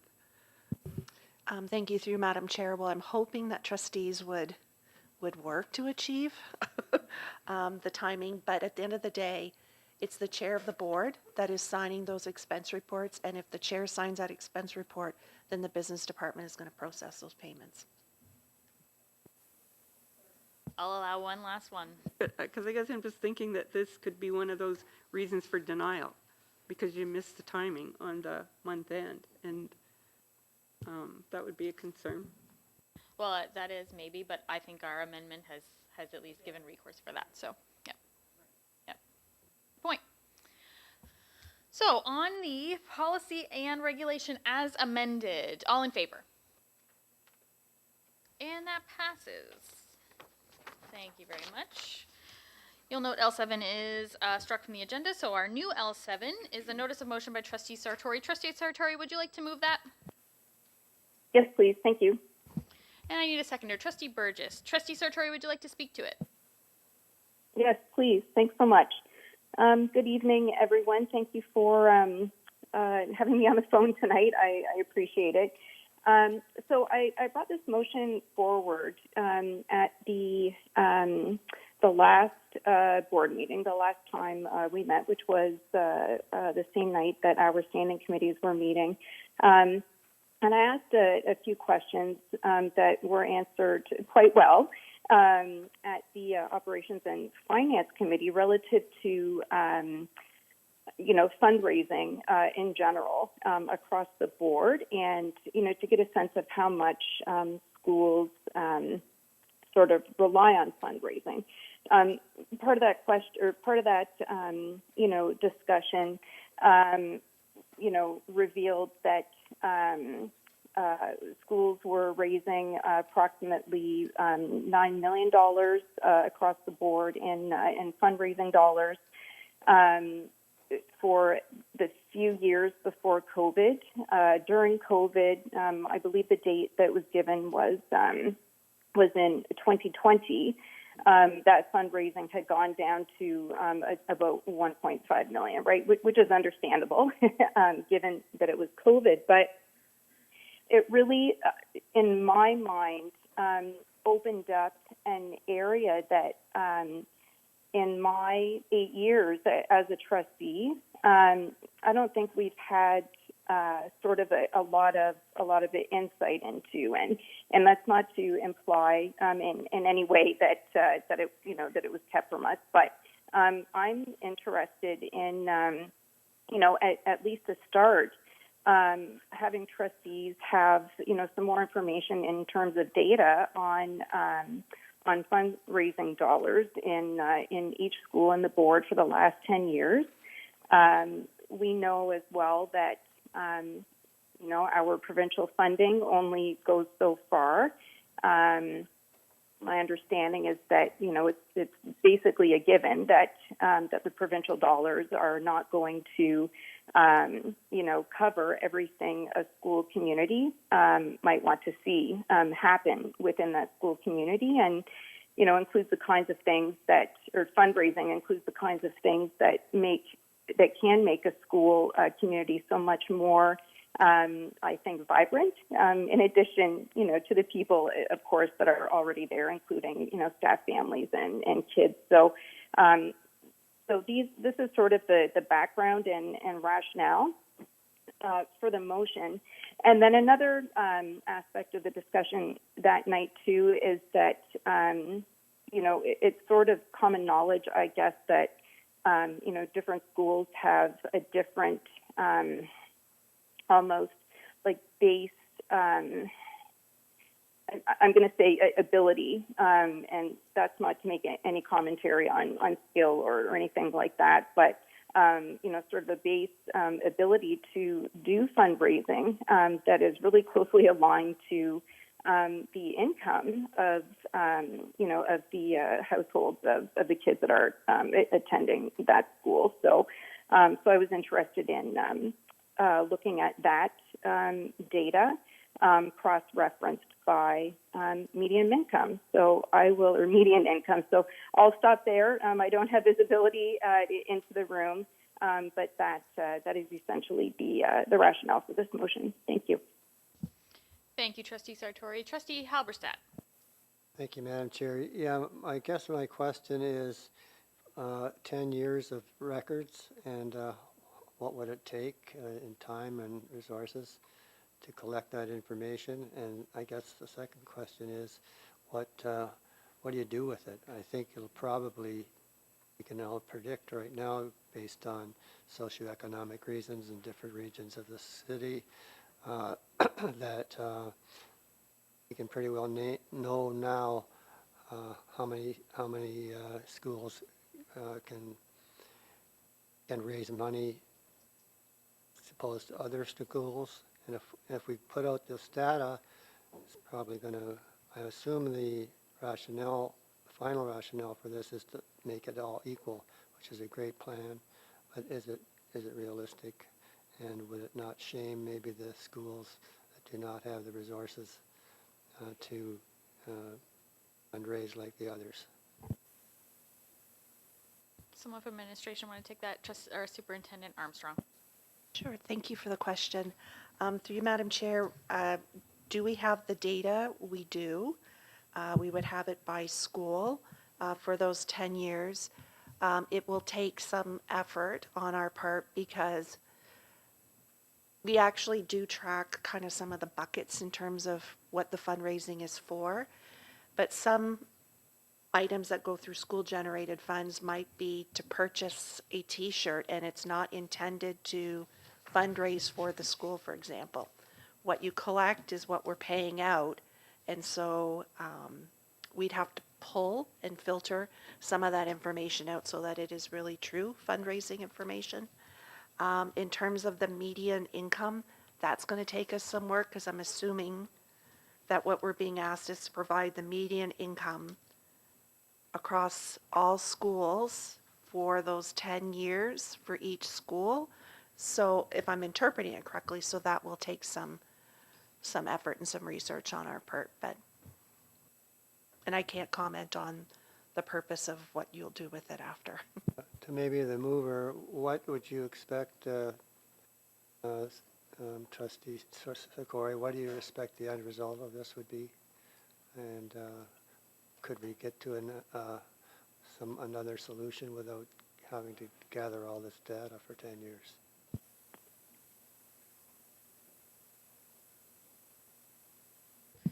Trustee Would you Sargent. like me to speak to that, Madam Chair? Absolutely. Okay, thanks. Yep, I can answer that. I've done a little bit of research, and there can be, just in terms of the what happens after the data is received. I know that People for Education, for example, I believe has written about.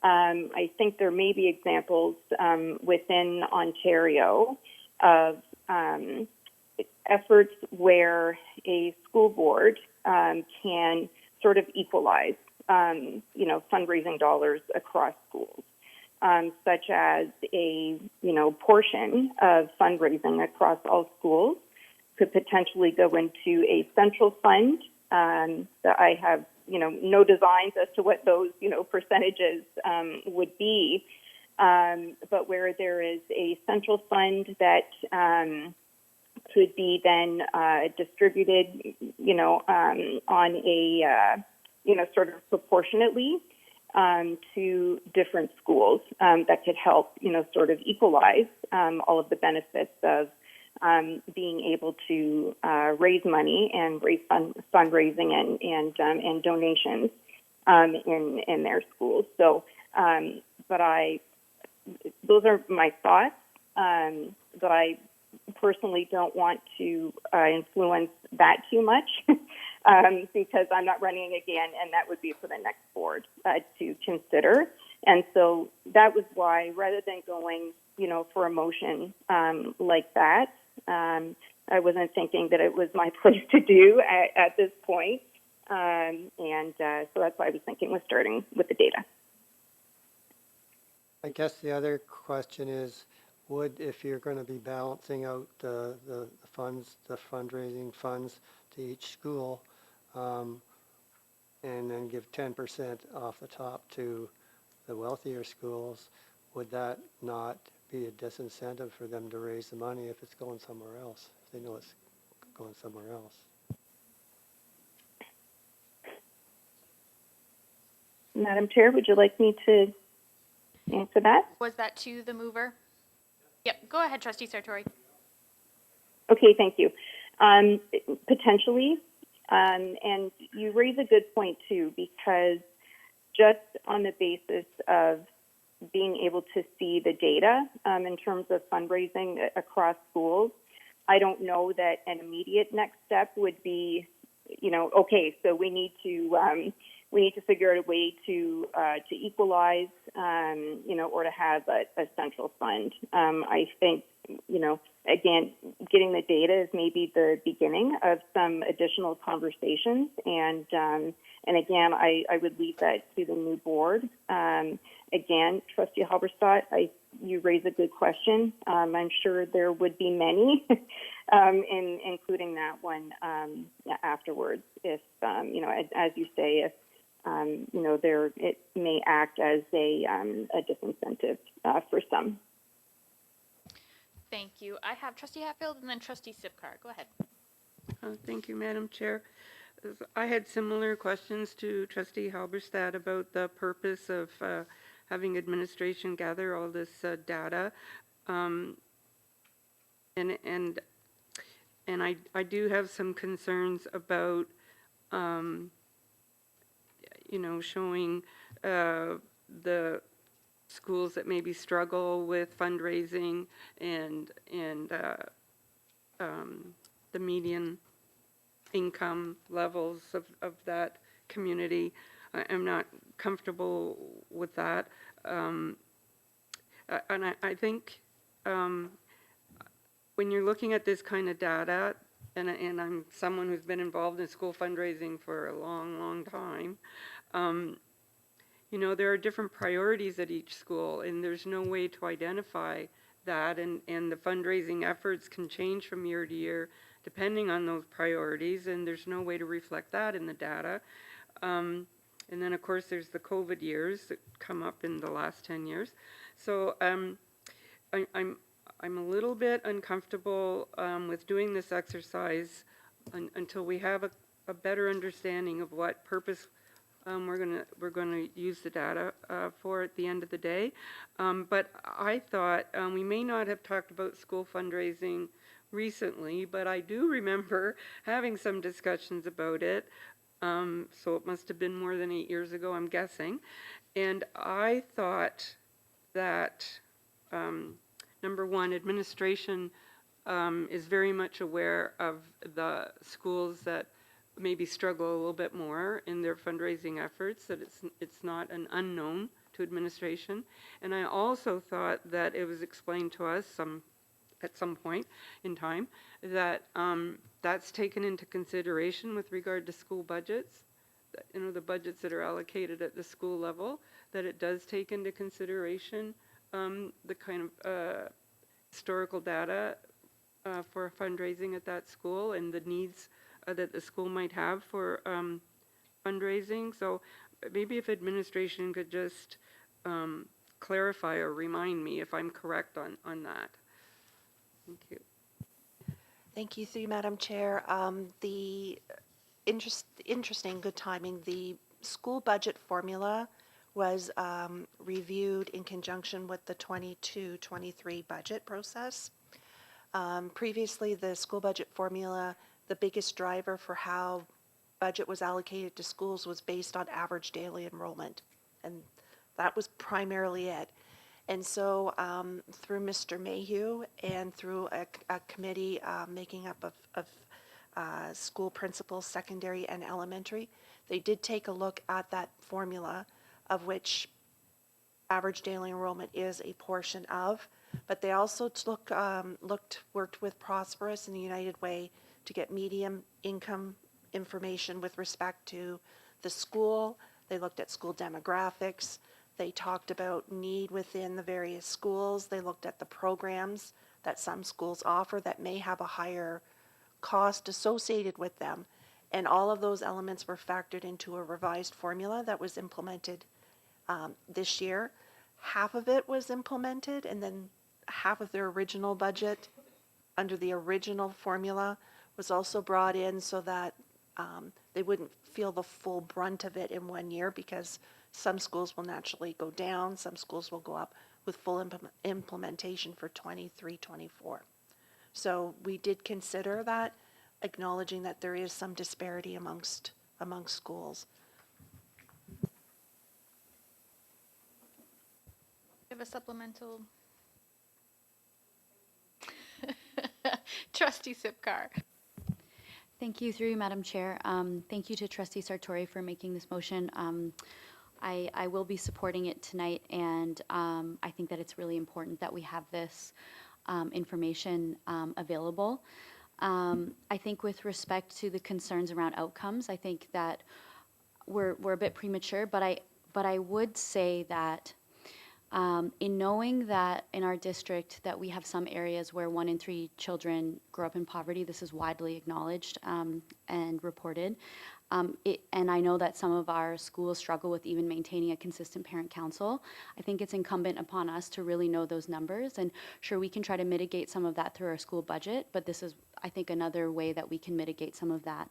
I know that I've heard different instances of where some schools are fundraising for bells and whistles and other schools are fundraising for basics. And I think that those are the types of things where that's not necessarily covered in this motion. I realize there's nothing on expenses.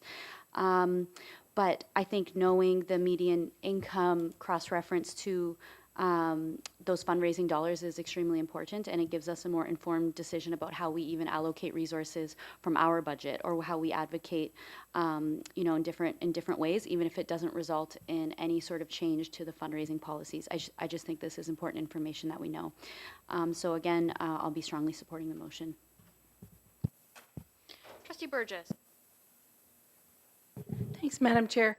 I guess I'm absolutely supporting it, and I'm glad to hear that there is data already that we can glean easily, and that, of course, there will be some work involved in trying to get the median income. I also recognize median income doesn't really let us factor out things like magnet schools that have, draw from a catchment area outside of what they would geographically be defined by in a boundary. But we'll figure that out. I think data is important, not the anecdotal. We know. But I can go back to, 2017 when the Equity and Education Plan came out, and things like this were actually in the proposal. I also want to make an assumption.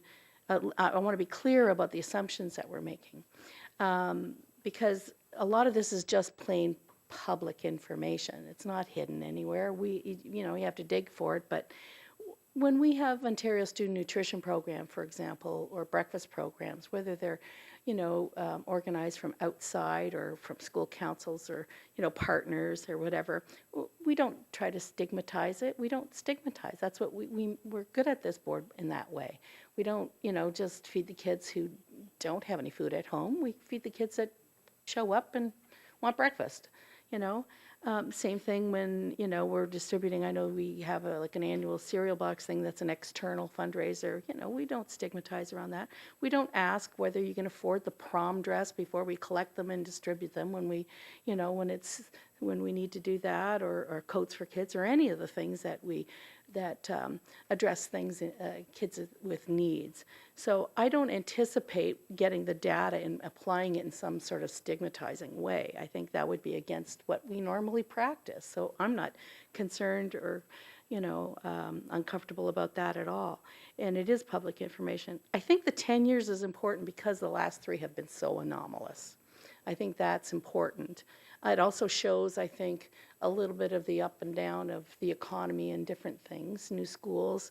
A few years ago, People for Education had a very insightful across the province piece about this, about the inequity in fundraising and how that exacerbates conditions at schools, where it becomes even more have-not and more have, rather than mitigate, the inequities. So I think it's been a long-standing need to address some of the inequities, and I think we can figure something out once we get the information. about that. So I strongly support it. I think that we have really good, clear ethics around this, and I don't think it has to be stigmatizing.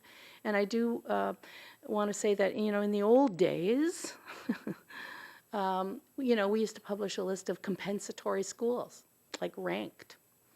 And we would know the schools in our system that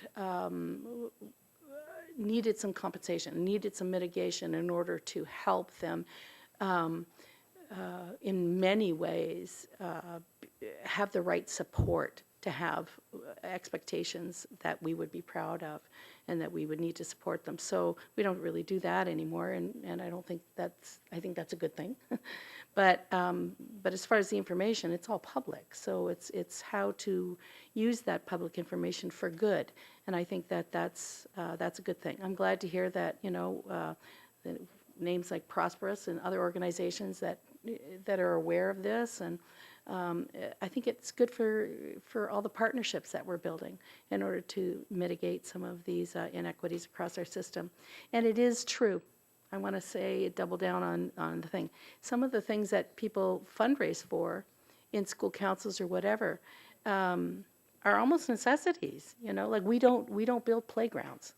And maybe you don't need playgrounds. We need naturalized play spaces. We have that. But field trips, there are many, many, many schools that the school budget is addressing needs that are much more critical, and they're not the bells and whistles. So I think this is a great thing. I strongly support it, and I look forward to seeing the data, whether I'm here or not. I think it's an important piece that we have to put forward. Trustee Leclerc. Yeah, thank you, Madam Chair, and through you. I'm not 100% sure how readily available that information is publicly, and I also don't know that it's going to be available publicly in the form that we anticipate it being shown to us when we get it from the board, right? Because it'll be a set of sheets with all the schools' names and the amount of money they fundraised next to it, all compiled together. Whereas right now it's kind of out in the universe.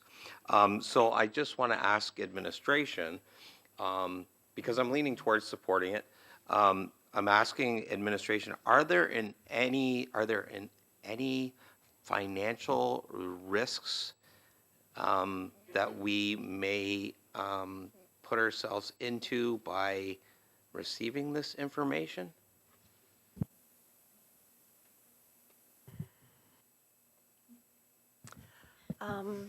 Thank you for the question. The financial statements do disclose the total revenue for fundraising dollars and the total expenses that were incurred using fundraising dollars. So that in aggregate is disclosed.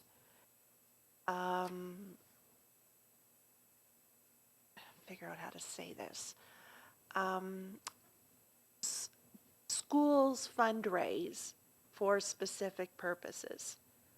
And I think, as our regulations on school-generated funds indicate, there needs to be accountability to parents for how those funds have been utilized at the end of the year, right? So if I'm donating for the purpose of playground equipment, I want to make sure, as a parent, I'd like to know that has occurred. But then our regulations on school-generated funds do speak to that. So I don't know that there's a financial risk to it. Looking at the director, I think the accountability piece is very important, and If I could, I don't know if it's a financial risk. I would agree with Superintendent Armstrong. I wonder if what the data will show is if it can be understood. I think different contexts is the way that money comes in and out of schools. So I worry just a little bit about what assumptions are made based on the fundraising dollars. I think it's a little more complex. I'm just being honest. So I think there may be an ethical or, maybe a little bit of a moral risk with it, if any kind of risk in terms of assumptions made. That's just my own perception, because I'm concerned about that. Okay, and supplemental to, sorry. Oh, just, I'm sorry to interrupt. The only other thing I can think of is sometimes these fundraising initiatives are not something that's spent and incurred all in one year. Sometimes they have a longer term objective. And so you might see schools where they're fundraising for multiple years and that balance of revenue is accumulating, but you don't see the expense because maybe they're looking for bleachers, a scoreboard, like, I mean, you don't know. And sometimes these things can't be all raised in 1 year. So that's where it comes back to the interpretation of the information. And supplemental to that, I'm just wondering if we aren't treading into the role and responsibility of the parent councils and their individualized approaches to what their individual localized goals and objectives are. And I totally understand the idea about, there's haves and have-nots, right? But I wonder if this is really something that we as a board should be treading into when it's really the role and responsibility of the individual parent councils to set their local objectives for fundraising. It's just a thought. I think it could be seen that way, perhaps, right? School councils may have different purposes and maybe have different goals in terms of fundraising. It's not necessarily all just the financial considerations that school councils may be concerned with. Just a thought. Thank you for that. I did have a question before we get to second questions, and I'm glad that you asked that because it was swirling around my head that GECPIC has had these conversations over years before me, and in the years that I've belonged to GECPIC, they've had these discussions as well, and some of the same concerns have come up, and it's mostly sort of landed almost there, that the disparities are known and understood, but what is our responsibility, and what can our impact be? So I'm kind of caught in the middle of this because I feel like if it's not supported, then I'm sort of making a decision for the next board. But if I support it, I'm sort of making a decision for the next board as well.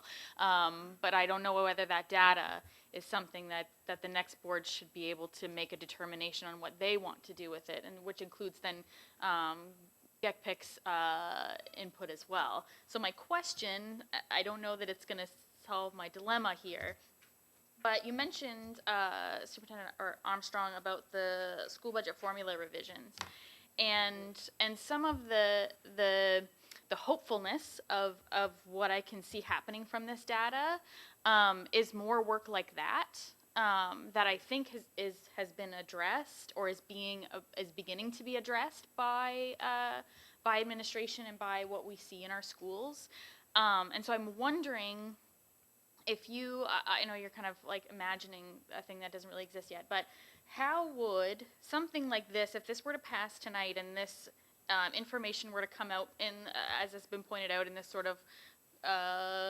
nebulous way,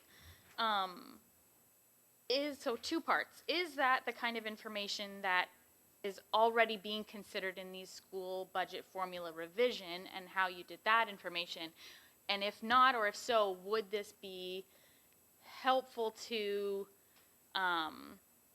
clarify some of those decisions as you move forward, or make more transparent some of the decisions that go into that? Thank you. I got to think this one through. The school budget formula was revised because we acknowledge and know that there are challenges with certain schools with the amount of budget that they get allocated, where some schools need that money simply to provide a nutrition program or to buy basic school supplies for students that cannot come to school with that, or have an empty belly, or maybe they need mittens and they need a hat and they need a warm coat, where other schools may use their school budgets for the typical office supplies that a school may require for photocopier, things of that nature, but don't have those same needs, and so they may be utilized for all the kind of extra things that a school might want that are nice to haves but not necessary. In terms of considering the school fundraising, I don't know that we look at that specifically because, I mean, we consider the uniqueness of each school, the socioeconomic demographics of the school population, but we're limited in terms of what funding we get from the GSN. We are restricted in terms of some of those provisions are enveloped. So there's only so much that we can allocate to a school and that they can use for purposes of education. There are other things that schools want that aren't funded by the GSN and aren't important from it, I'm not going to say this right, are not as relevant from an education standpoint. Bleachers are nice for the football game. You don't need that for education purposes. A scoreboard is lovely, again, but you don't need that from an educational perspective. So the school budget, that's a fundraising initiative. School budgets are not going to be thinking about these new builds or a scoreboard that's broken or these things. We're actually looking at the core education of what students require. Are they coming to school, like I said, and they don't have a coat? Do they not even have backpack? They don't have pencils, they don't have glue, things that we ask parents to provide, Kleenex, things like that, and we consider that through the GSN funding that we're able to allocate out to schools based on our budget. So I don't know if I've really answered that. I appreciate that because I think and thank you for making at least a finer point for me that this is a lot of data and it is a lot of sort of nebulous data, but it also doesn't address one of the things that I think is important to know, which is what are they fundraising for? And without that information, and not to say that that wouldn't be part of this report, it possibly could be, but without that sort of also that additional level of detail, I think it would be a challenge, not insurmountable, but a challenge to address some of the issues that the mover had indicated were a potential a good thing to come out of this, which is that we could equalize some of those things. I'm in favor of doing that. I'm in favor of having the data that it would take to do that. I'm in favor of putting it with already this great work that's being done. I just wonder if the individual levels of need and desire and of can and would love to, if we'll really get at that with this information. I don't want to assume that we won't, but I struggle to know whether that's possible. I can't envision how that would look, but there are much smarter people than me in the world who might be able to. So I appreciate that context very much. Any other first questions from trustees before I go to second ones? So I've got Trustee Zipcar and Trustee Hatfield. Thank you, through you, Madam Chair. So following from this discussion, I think we're maybe overcomplicating it a little bit in the sense that it actually says a report to the trustees on fundraising dollars.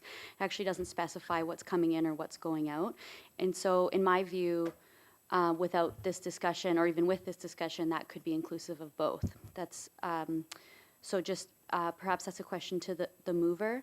But I had a thought during this as well. In response to Trustee Leclerc, which was that we have a policy on school-generated funds, and these dollars do affect the learning environment, even if they're not directly education-related. They affect a student's sense of well-being. They affect their ability to access different types of learning outside the classroom. And so I think we're kind of, doing this thing of like, well, is it our purview, is it not? We have a policy. It affects the learning environment, i.e. the school, And it's vague enough that we can just ask for, I think, income and expenses, and I think that that would be all-encompassing to what I think is what is needed. And so I guess my question to the mover is that the intention of this, or what's your intention of this motion? Is that it would include both income and expenses through that, through how it's worded?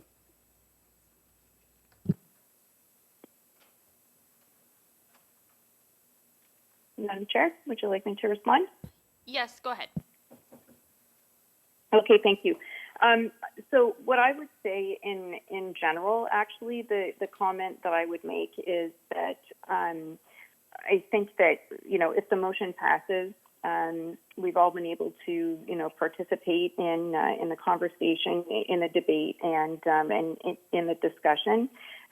When I made the motion, I think as you, through you, Madam Chair, Trustee Sipkar had pointed out, I really don't want to presume too many steps further ahead than just simply being able to get the data. But I think that as, administration who is being asked to potentially, if it passes, bring the information forward, that we can trust our administration to have an understanding through the course of this conversation as to, what we're really looking for right now. But in addition to that, to be able to provide their insights either in the treatment of the data. I would think that, likely as the data, may be being analyzed and pulled together, that, and they may have their own inquiries at that point as well. And that surely I would think that the next board would be, open to any additional insights from the admin. Thank you, Trustee Sartori. So I've got Trustee Hatfield and Burgess, and then if we could wrap up this discussion, that would be great. Go ahead, Trustee Hatfield. Thank you. So I'm still conflicted on this one, and as has just been stated, there's been a lot of discussion. A lot of time has been spent discussing this notice of motion, and yet the board that's going to receive the report hasn't had the benefit of any of this discussion, which is unfortunate, I think. And we've also heard that our administration already has this information that they've incorporated into their new approach into helping fund schools that need that extra help. So they're doing it already. So I'm still not sure what the purpose would be other than to say, oh, look how, we have this information, isn't it great? But yet we still don't know the priorities of the schools. We still don't know what the purposes for the fundraising might have been or how they serve the needs of the students. Like, none of that's going to be available on the report, and all that's going to do is probably result in about 100 questions to try and get to that end. But I did hear some concern from the director about, I think, the nature of this report. I thought I heard that in some of your comments. So I would like to ask the director if you could speak to this motion and how you think it might benefit trustees to have this report or not. Oh, through you, Madam Chair. And that's a tough question to answer because I know you have different probably needs than the administration does on this. Just being honest about the concern about again, making assumptions about what we see in the fundraising dollars. I think you'd be surprised, perhaps, about which schools fundraise, which schools might prioritize fundraising. I mean, I wouldn't want to make any judgments on that. I'm just cautious of that. I think there would be a lot of questions arising from it. Those are my concerns. Thank you for that. Trustee Burgess. Thanks, Madam Chair, and I guess we can wrap it up.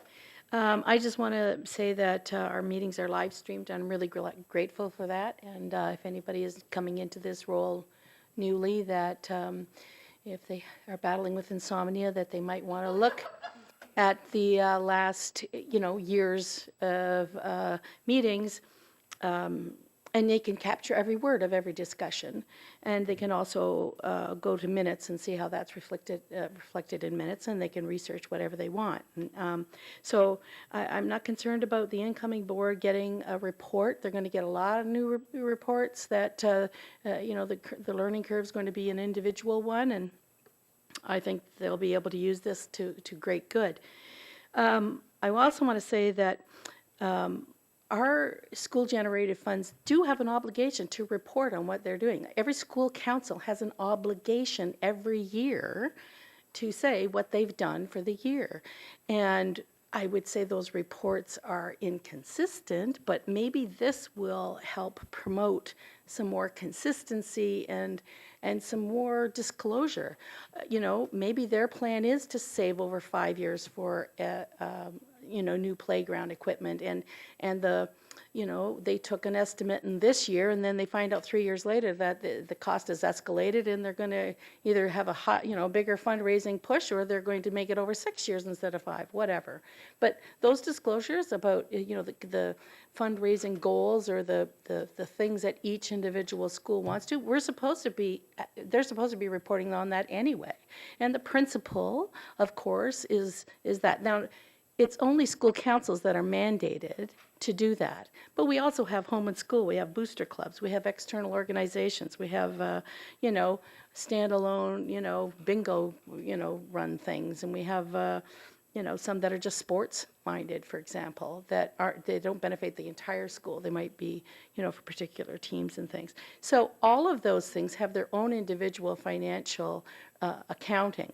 But the ones that can be publicly shared and that are mandated, we do have that. So we do have school budgets, and they are public. We can ask for that they're not made public in a big, huge way. But I mean, if you wanted to, we're obligated to tell what they are. And certainly the school councils on an annual basis. So I think this will actually help give the context that we're looking for in school-generated funds. We have this big number, and we kind of have a vague idea. We do have some idea of what it's going to, but I'm looking forward to having this really help inform us as what's going on, within the system. $9 million, that's a lot of money. It's a lot of money. And we should kind of know the trends, what things are happening. So I strongly support it, and I hope that my colleagues will as well. This is to get a report. After that, this new board at some time, it will help inform, them on the inequities across the system, for one, and also bring us into understanding some of the existing status that comes from Prosperous and, like I said, the People for Education, other things. It's an issue that is, I think, urgent. Thanks. Thank you. I will allow would the mover like to wrap it up?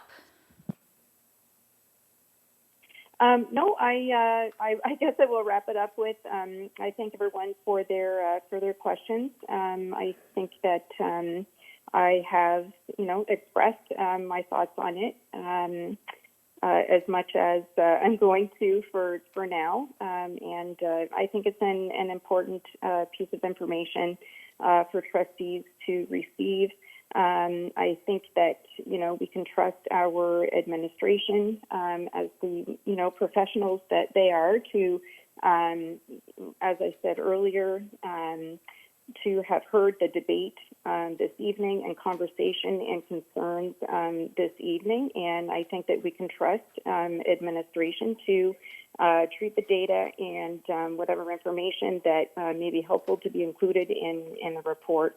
That they have, but obviously the freedom, and that we rely on our admin to do that as well. So that is those are my ending comments on it, and I would ask for a recorded vote. Thank you.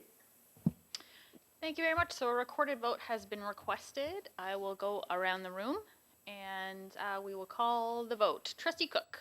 Opposed. Can you use your mic? Sorry, opposed. Trustee Halberstadt. Opposed. Trustee Sipcar? Support. Trustee Burgess? Support. Student Trustee Knapper? Support. Student Trustee Hawkins? Oppose? Trustee Leclerc? Opposed. Trustee Hatfield? Opposed. Trustee Chin? Opposed. And I support. So, Trustee Sartori.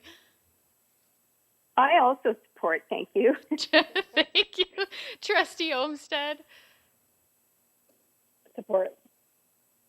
And that passes? No, it fails. It fails. Okay. Thank you for that discussion, trustees. We are moving on to reports. Reports to be received. We have a report from the Director of Education on our 2022-23 operational plan of the board.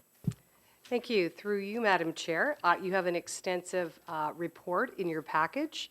The 2022-23 operational report is found on pages 45 to 65 of the package. The report reflects the board's strategic directions of creating confident learners, engaging communities, and demonstrating ethical stewardship.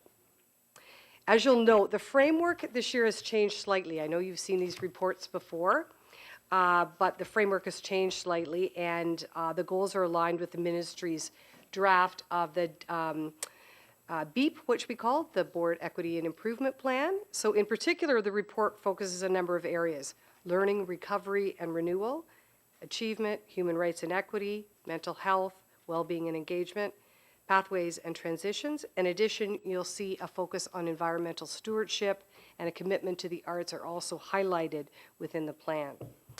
There's a lot in here, and you will note that there are many initiatives linked to equity, and in particular, a link to the dismantling anti-Black racism strategy, work that we've committed to over the next few years.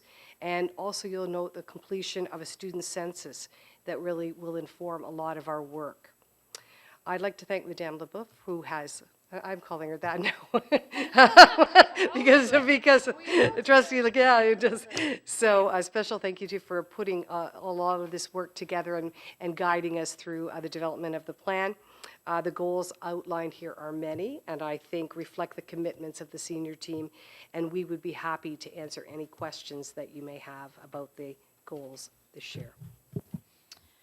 Thank you very much, and I would be remiss if every time I did not mention that these plans are leaders in the province for how they are organized and displayed for everyone. So congratulations to the senior team for putting out such great representations of our great work. Any questions from trustees? Trustee Burgess. We have references in here about priority schools. What are priority schools? Priority schools would be the, I'm just looking to, who's put priority schools in their goals, because it could mean different things.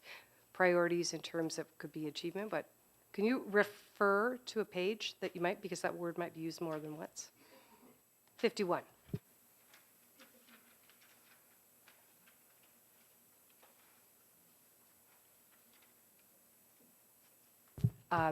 Superintendent Bryant. Through you, Madam Chair. So that's really referring to schools where we would be looking for equity focus. So similar to the last discussion, that would be the priority schools. Any other questions from trustees? Student Trustee Hawkins. Thank you. Also on page 51, with mention to the implementation of the African Studies course with the pilot implementation in 2024, which schools or kind of what grade level would that course be looking at? Superintendent Howe, you could probably answer that. Yeah. The schools have not been selected at this point. We're just organizing to plan a framework for that. But typically it would be a grade 10 course. Trustee Sipcar. Thank you. Through you, Madam Chair. On page 47, there's the goal around improving early reading and math. And I know that this was a big point of conversation and discussion, especially during the pandemic, and we're still transitioning out of it in terms of our being in person. in schools. And so my question is on page 47, it says expected outcomes around 70% of students will demonstrate a 10% increase on phonemic or phonemic? Okay. Phonemic, phonics assessment, 5% increase of students reading performance level 3 and level 4, et cetera, et cetera. There's a few others here as well. My question around this is how abnormal are these goals? Are they in line with previous year's goals, or has there been a need to increase them or maybe even decrease them in terms of where people's students' reading levels are at and where we want them to be? Like what's the expectation has been in the past and what is it now? And then how have we adjusted our measurable outcomes accordingly? You can answer that. Through you, Madam Chair, the goals are aggressive and the plan is aggressive. It matches the plan that we have implemented, and particularly after a delayed opportunity for learning for students with the impact of the pandemic, we felt that it was appropriate that the plan was aggressive and markedly appropriately the goal was aggressive. So thank you. So supplemental to that, because I know we had discussed this in the past, and I appreciate that we're taking an aggressive focus. Let's say, for example, a student is a year behind when they're starting, grade 1. So they're reading at, below an SK level. By the end of grade 1, are they supposed to be caught up then 2 grades? In theory, is there something like when you say aggressive, is it that they're going to then meet their targets of where they should be by the end of the year? And I guess I'm just trying to get a sense of what that aggressiveness looks like, in other words. So each child's different, right? And so the plan needs to be tailored. The Acadians and then the quick phonics screeners. The Acadians gives you kind of an overall view of where the child is at, and the quick phonics screeners give you more detailed information as to what the child needs. So dependent upon that and the training that we've provided for teachers, but we have a really robust program of professional learning, and the resources are abundant in the schools and continue to flow based on the needs of, teachers have identified as this is a very high need. And I know my colleague, Superintendent Wilcox, can speak to the power of the Lexia program in helping students to develop very quickly with the intensity of that work. Thank you. So Lexia is used, and I think you've seen presentations on that. It's a Tier 2 intervention. So obviously, for our marker students in the plan, we say that students will excel by at least 1 grade level. Oftentimes, it's greater than that. We've seen student improvement by 2 grade levels. So that's a Tier 2 intervention that we utilize with students who are struggling readers. But as Dr. Howitt said, our Science of Reading initiative that we're running this year, we're really excited about it and building the capacity of teachers to teach reading. And we're sure we're going to see some really great outcomes around that. Trustee Olmsted? Thank you. Through you, Madam Chair. I'm looking at page 57, and it says to develop a mandatory early intervention and response requirement for school administrators in response to human rights and hate incidents or concerns, which I think is a very needed protocol in schools. But what I'm wondering, is there going to be a third party involved, an impartial third party for a staff member or students to go to? Because hate incidences and human rights violations aren't solely committed by students. They could also be committed by teachers, by principals, by people in a senior role. So is there going to be a third party who can look at these incidents as an impartial person and also as a safety net for those students or staff who fear reprisal, because that historically has happened in various circumstances? So I'm just wondering what steps are being put in place to ensure impartiality and to ensure that there is that kind of, seniority check so that issues can be dealt with without fear. If I could ask our equity and inclusion equity advisor, Roz Salvador, to respond to that question. I think Roz is on the line. Roz, are you there? I am. Yeah, thank you. I am. Can you all hear me? Indeed, we can. Go ahead. Wonderful. Thank you for the question. Through you, Madam Chair. So the description that you were just reading is primarily an early intervention model. So directing principals and staff on how to respond to incidents that arise impacting students in schools. And I think what's being raised now is also the issue of like looking at a complaint model.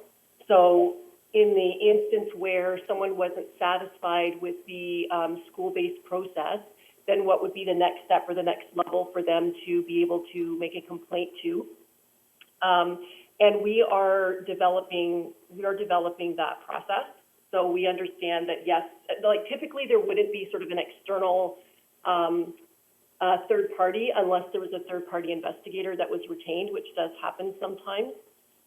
But we are looking to develop a process because it is important for students and parents to know what their next steps are in terms of, if they're not satisfied with the school-based process. Is there a supplemental, Trustee Olmsted?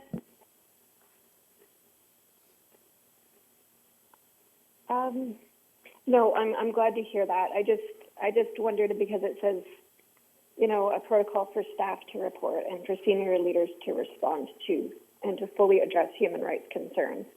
And I just know that those human rights concerns can occur within its staff itself. And I just wondered if there was that, that third person for a staff member to maybe reach out to rather than the principal or that staff member, because it could harm relationships within a school. It could harm, influence dynamics within a school.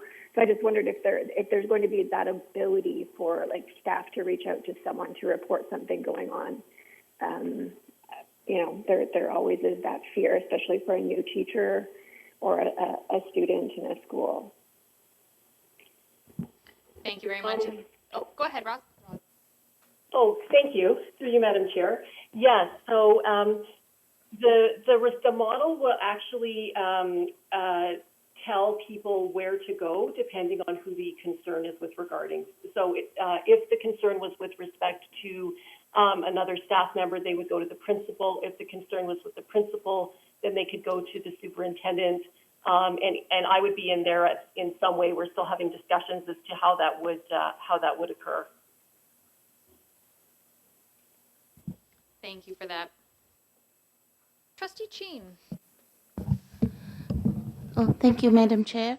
I see the operational plans. There are several places mentioned the EQAO test. As far as I know, we haven't got the test so far for the last year.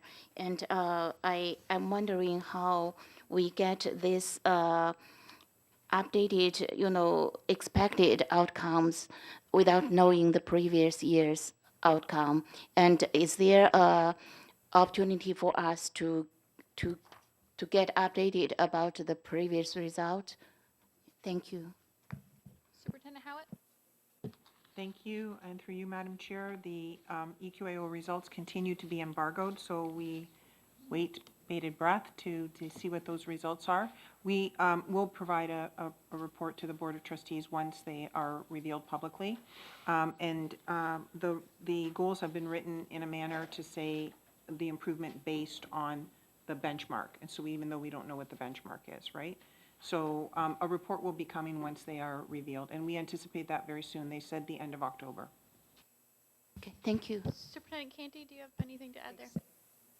No, that was it. Just that once we know what the baseline is, we're going to build on that for next year.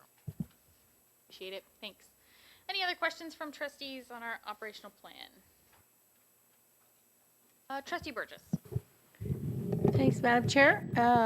My questions are found, I suppose, regarding page 1661, improve parent and community engagement. And I look under the action steps and the expected measurable outcomes. And I see consistently, effectively engage through a variety of electronic means, websites, social media, GEDDSB, virtual, implement the communications calendar on all platforms, utilize features on social media, implement text message, utilize new website. I see a lot of things, and I'm wondering for those parents who don't like to engage electronically, who find either it a barrier or something they're trying to escape because they spend most of their day on that, whatever the reason. Where's the in-person? Where's the outreach? Where are the events? Where are the, things like outreach for, kindergarten and childcare and translation ability and that kind of thing as far as our action steps or our expected measurable outcomes. This will reach those who are already engaged. And it certainly speaks to something where in the last few years, everybody's been virtually engaged, but there's a whole lot of people who don't want to do that and don't like that. And I'd like to see something about the in-person. Superintendent Hillman? Through you, Madam Chair, I'm happy to respond and thank you for the question. One of the challenges we face when developing the operational plan is what do we put in it? So I agree and fully support that, and the work we do with principals will continue to emphasize, in some ways now more than ever, post-COVID or whatever term we're using as we're exiting COVID, re-engaging families in schools. So that work does continue. That is the conversations we have and the supports we discuss with them. The operational plan we've used to identify new or different work, so that these are enhancements and continued growth within our electronic communications processes and the new web page. So that's why they're highlighted with specific measurables. But certainly our ongoing conversations with our administrators are about engaging that. I was with 2 schools today talking about specifically what kind of translation services can we have in the building for the upcoming November 18th parent-teacher interviews. So those are acknowledged and agreed upon, and these represent new and distinct work we've not embraced before. Supplemental. I just think it needs to be reflected. I see here something that fits certainly with the last few years with a lot of virtual stuff. There's been a real deficit of face-to-face interaction amongst parents, amongst different folks within communities, et cetera. I really think that we need to kind of actually commit to some more in-person, more events, more things that we can measure to see that we're doing exactly that in a new way, because I still don't think the e-way is going to necessarily deliver what we want. The socialization over the last 3 years has been really a big struggle. And when you're engaging communities, it can't just, even the new ways of improving the e-ways, I think we need to put it in our document somewhere for the next board. If I could, one thing that might be reflective of that is the work that we're doing on the dismantling anti-Black racism strategy, working with community with respect to a series of committees wherein community is partaking in discussions around the work we should do. I think we have that with our Indigenous Education Advisory Committee as well, but I think there certainly are other opportunities. Your point is well taken. Thank you, Trustee Burgess. And Trustee Olmsted, and then we'll wrap this one up. Thank you, through you, Madam Chair. It's just a quick question. On page 65, the very last point about enhancing secondary arts programming with a social justice lens. I'm very excited to see this on the plan. And I was just wondering, how are we developing these plans and these units? Who are we collaborating with? And is this just an initiative that is within our board, or is this something across Ontario? Thank you for the question, and through you, Madam Chair. This item came as a derivative of a question that was asked in public session by the Board of Trustees in terms of a concern in our visual arts programs and a decline in enrollment in some of them. I had my first meeting, in fact, yesterday. Included in that meeting are individuals from central office that focus in the area of ethical stewardship in terms of environmental stewardship, Indigenous education, Black Lives Matter, and social justice and mental health and well-being. We will be, they are starting with a development of a framework to provide a professional development plan to visual arts teachers building upon the work that they are doing and making connections with community partners, such as Indigenous artists and so on, to provide an infusion of socially minded art into our secondary programs. And I'm super excited about it. Because I think our students, and we have two amazing students right in this room with us, are guided by rising to act in a socially minded and conscious way. And I think these types of learning opportunities will attract more students to the visual art program. It's great. Trustee Olmsted, do you have a supplemental? No, I don't. I just think it's a wonderful, wonderful initiative, and I wanted to find out a little bit more. So thanks so much for that answer, Dr. Howitt.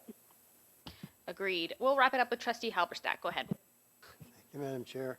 On page 60, it looks like this is a new buzzword I've never seen before, but decrease bounce rate by 5%. The bounce rate. Superintendent Hillman. I'm happy to share my new learning with all of you. So in working with Madeline McEachran in terms of the new web page, she is highly skilled to start with, but engaged in the analysis of data. One of the points of data that web users look at is the bounce rate. And what bounce rate is where somebody's drawn to your site, so they've hit something or hit and they've ended up there, and then you've immediately left. So you might look at something online or a news article, you hit it, you look at it for a second and go, that's not for me. What you have done is bounced out of the site. So it's really a measure of engagement, people being drawn to your site, and while they're there, looking at additional items, getting into your site, following other articles.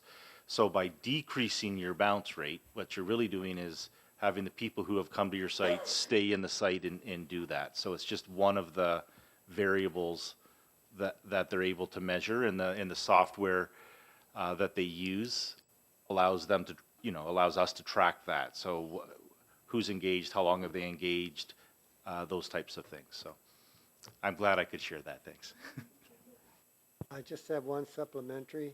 GEDDSB on the same page, talking about the goals to be determined based on results from 2021, 2022. I know there's been some criticism of ESB, and I wonder if this has anything to do with that. Goals to be determined are not based until next year, I guess, the middle of this year. I'm happy to start and not completely take over the IT portfolio this evening. One of the challenges we've had with GEDDSB, which really can provide comprehensive data for us, but it's a significant draw of information, right? Every student has access to that account, every teacher. So we have a request in, as we've had since the summer, to get that data from GEDDSB. Last year they were able to provide it to us in September and therefore include it specifically. We're still waiting on it. We hope not much longer, but as soon as we know what this year's data tells us, then we can update this plan, and then that will help us to make sure. We don't want to say we're going to increase in certain areas by 7 or 8% if we found out last year, we increased by 40%, that we should be looking at bigger. So we're still waiting on that one piece from GEDDSB. As soon as we have it, we'll refine that and make that clear. You're not going to quit GEDDSB then? I am not. See what it takes to be a lifelong learner? You're still teaching us about bounce rates at 9:30 at night on a Tuesday. Thanks very much for that. It was well done, by the way. Okay, so we're moving on to M2 and our agenda, report of the OPSPA director, Trustee Burgess.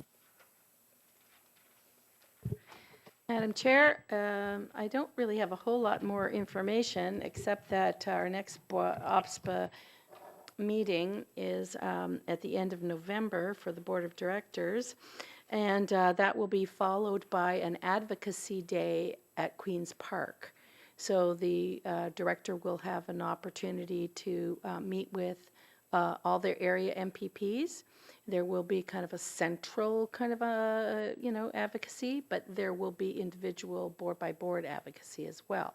That has been a tradition for the last little while, and COVID kind of, interrupted some of that. But it has been successful in the past. So that's at the end of November. The Board of Directors meeting that I had in September is fairly well documented, and it is on the summary of it is on the OPSPA site, in the members site. I think I brought the most important things that I needed to the attention of the board, and there really isn't much to add at this point. There has been, I will say, a big promotion by OPSPA to showcase the role of trustees and to encourage folks to run. And I think we saw that by the deadline of August 19th. We've had like a great response to folks coming forward and vying for a position of school board in a challenging time. So that's all good. And I think that's probably it for now. Yeah, thanks. Thank you very much for that. Any questions of our OPSPA director? What I appreciate about those pieces that OPSPA is putting out is information for the electorate as well, to become informed, to make a good informed choice. So always good to have more information. Thank you for that. We are moving on to M3, our secondary school busing report. Do we have any presentation to make, or are we just, the report speaks for itself? Thank you. Yeah, there were a number of questions raised at the last board meeting on student transportation for secondary students. So I've provided information for your consideration. We have questions from trustees, Trustee Cook and Trustee Sipcar. Go ahead, Trustee. Thank you. So while I appreciate the report, I don't like the report. There's 3 options on page 67, but then the rest of the report just kind of shoots down those options because of what, how it would impact. So busing is an issue. We all know busing is an issue for a variety of reasons, whether it's secondary or elementary. And we need to do something about busing. Before I ask a question, I want to bring it to a little bit more of a real level here.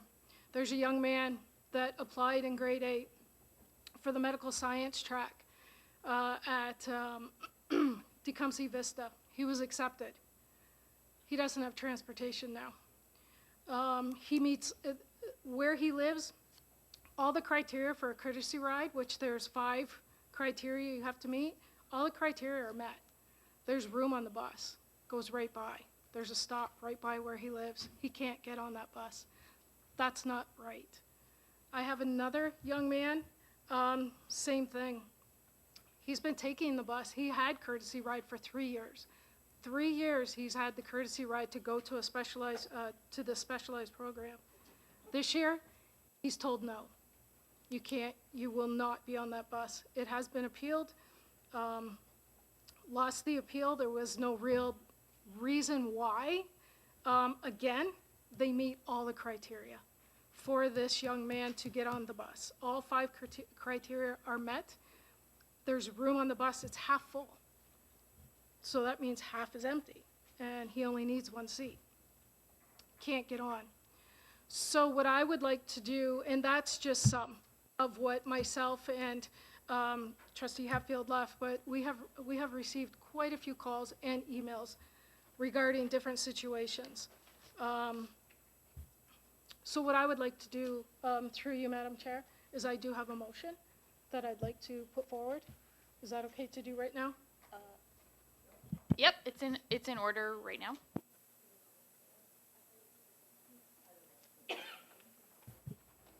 Go ahead.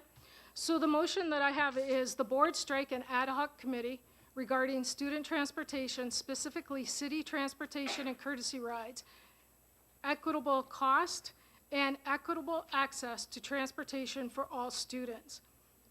Members that I would like to see on this committee would include reps from each board, 3 trustees, Transit Windsor, and West. And why, just so everybody understands, I'm sorry. So that's a motion put on the floor. Yes. It's been moved. It needs to be seconded. Seconded by trustee Cheen. Would you like to comment on it? I would, thank you.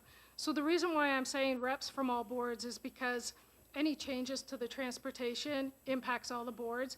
And from what the report stated, if we did make a change and just say funding wise, it would change everybody's. Am I reading that correctly? But we'd have to pay for it.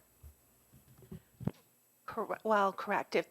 If our board chooses not to adhere to the policy of WES and make a change for student transportation, we're responsible for our own costs, but if other boards feel compelled that they have to make that change because they're getting pressure, they're losing enrollment, things of that nature, we would be responsible for bearing the entire cost for all 4 boards because we chose to make an adjustment to the existing policy.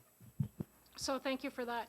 So the reason I'm putting this motion putting the motion forward is because I believe all kids should have access to transportation. All kids should be able to participate in specialized programs and programs that are not specialized, such as the program at Vista, which is an e-STEAM program, but it's not considered a specialized program. I also believe that Windsor, or Transit Windsor, we can work with them and even get the bus passes cheaper. I think there is an agreement with St. Clair College where they have discounted bus passes. I just think it's time for us to do something. I know that Trustee Leclerc had a notice motion last time regarding transportation, more focused around courtesy rides and that.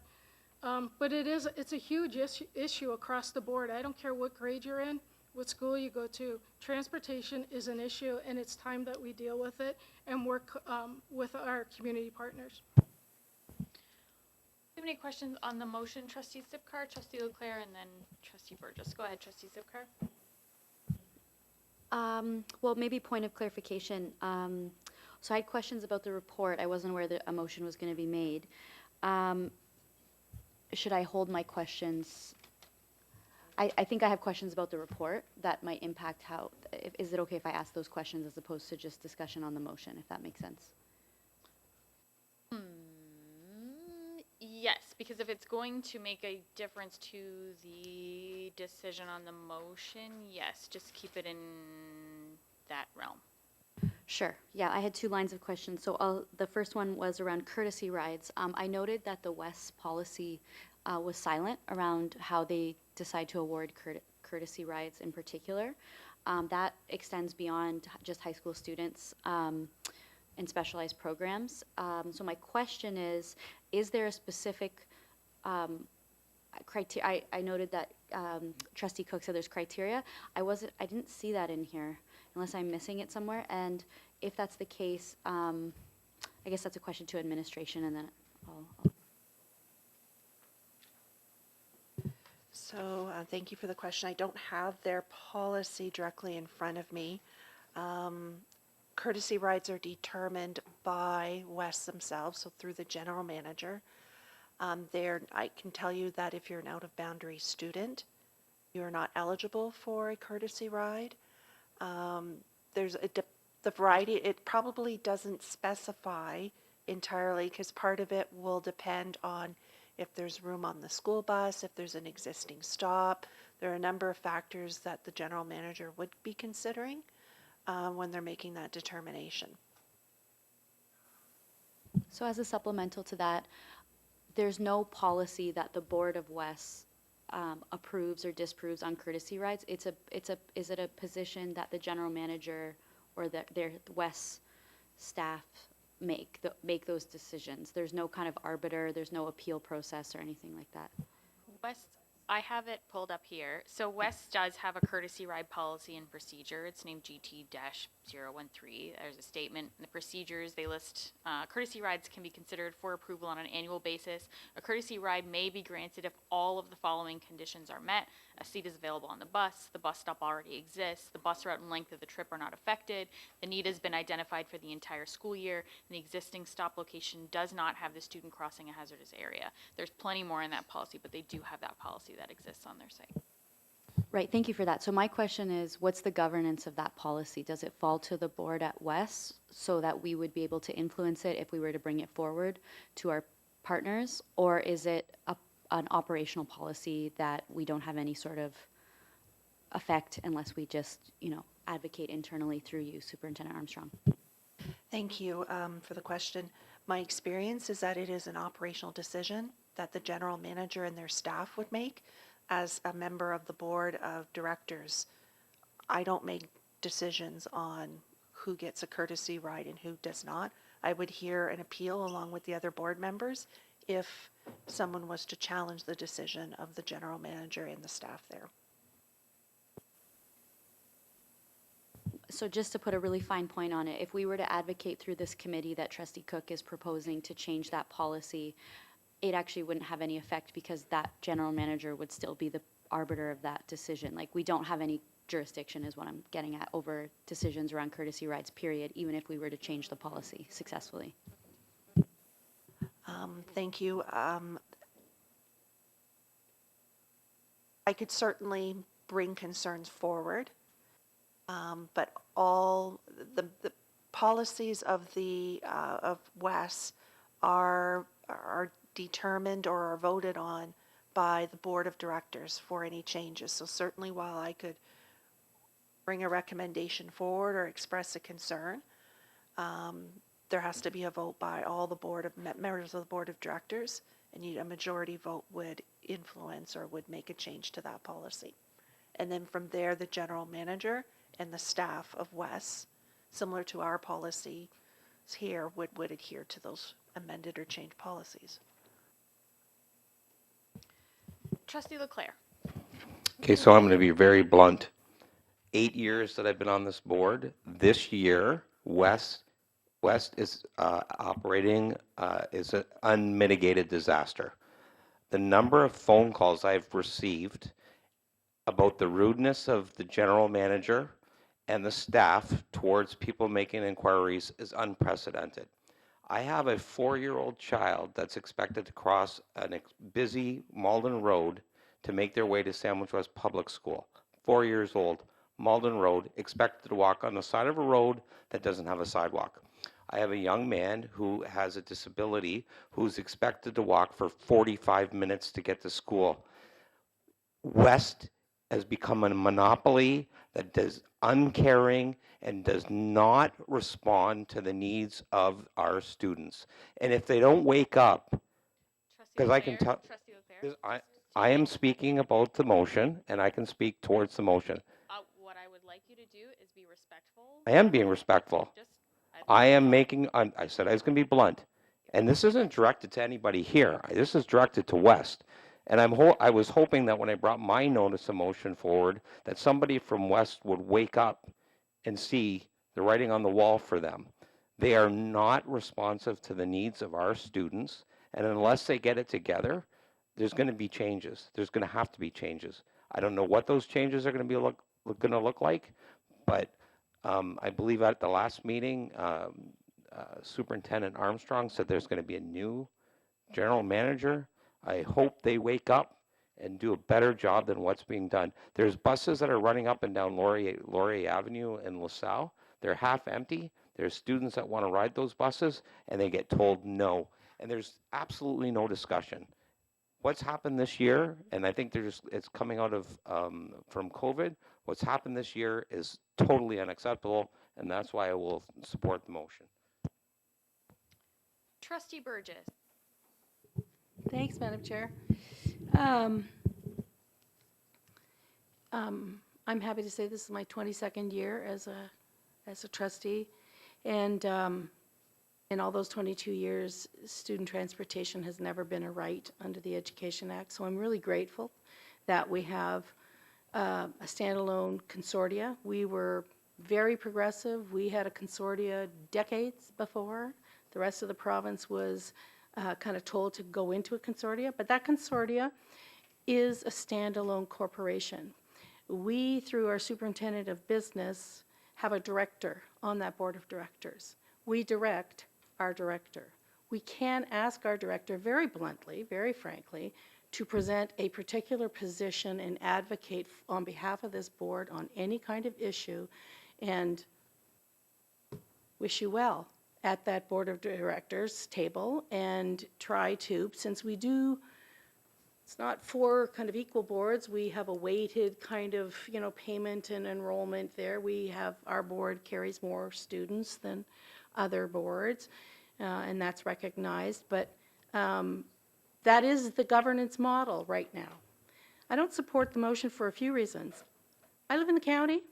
Students that I look at live in the county. They have different options than public transportation in the city of Windsor. The motion specifically only mentions the city of Windsor. I don't think that's a Greater Essex County District School Board motion. That arises from this report that I read. I want to say I'm very encouraged on page 67 to see that in response to the ongoing funding challenges, blah, blah, the ministry is currently conducting a student transportation review with the goal of achieving a more effective, accountable, and needs-based student transportation system. That's a laudable goal. I don't know the deadline, it doesn't say, but included into the parameters of this, there are some things mentioned there. I can go on about what has happened in the past. I too have had calls. September to me is always the busing month, It's gone into October.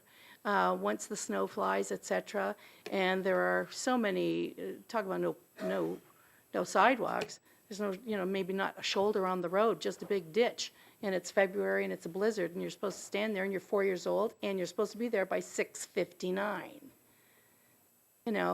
That's unreasonable. So we can ask our director to say, please go at the next board, you have a clear direction, I'm going to put a motion for it and say, there should be no expectation of a 4-year-old ever to stand at a bus stop at 6:59 in the morning, particularly on a street that has no sidewalk.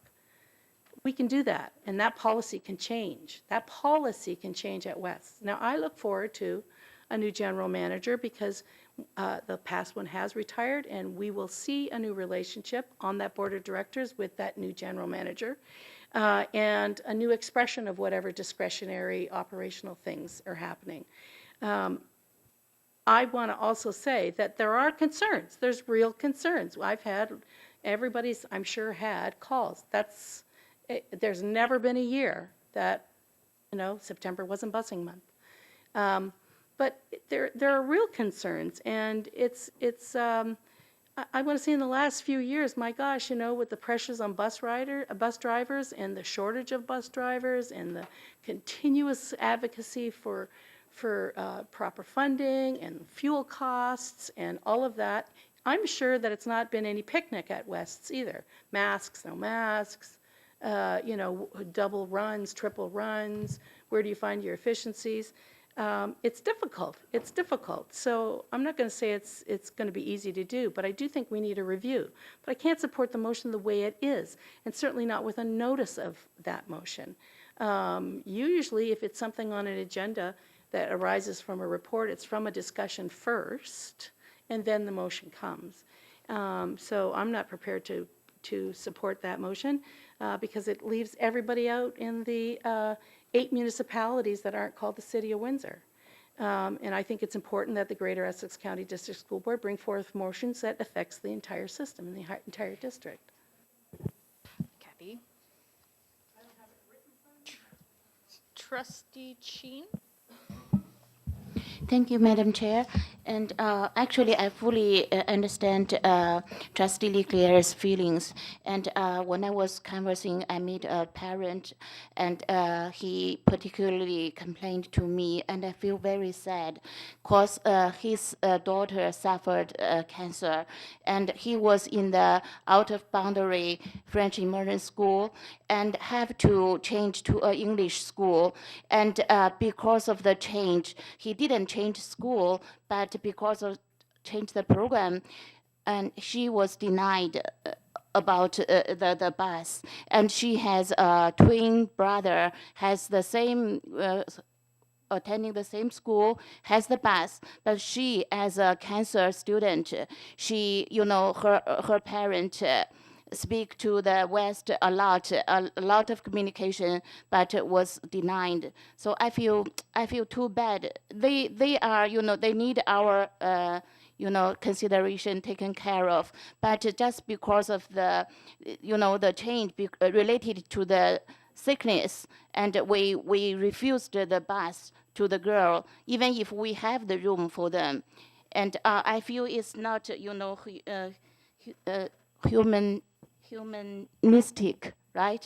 Yeah, I do think that there is something wrong with our overall policy about how to handle these issues. We have to have a procedure, have a place to take care of the students with special needs, and for the bus. So I would like the policy to be, reviewed, and to add the procedure to compensate this kind of shortage of consideration. So I fully support the motion, and I think it needs a overall examination, and we need the cooperation between the boards and the West to have a better way to serve the students, the parents.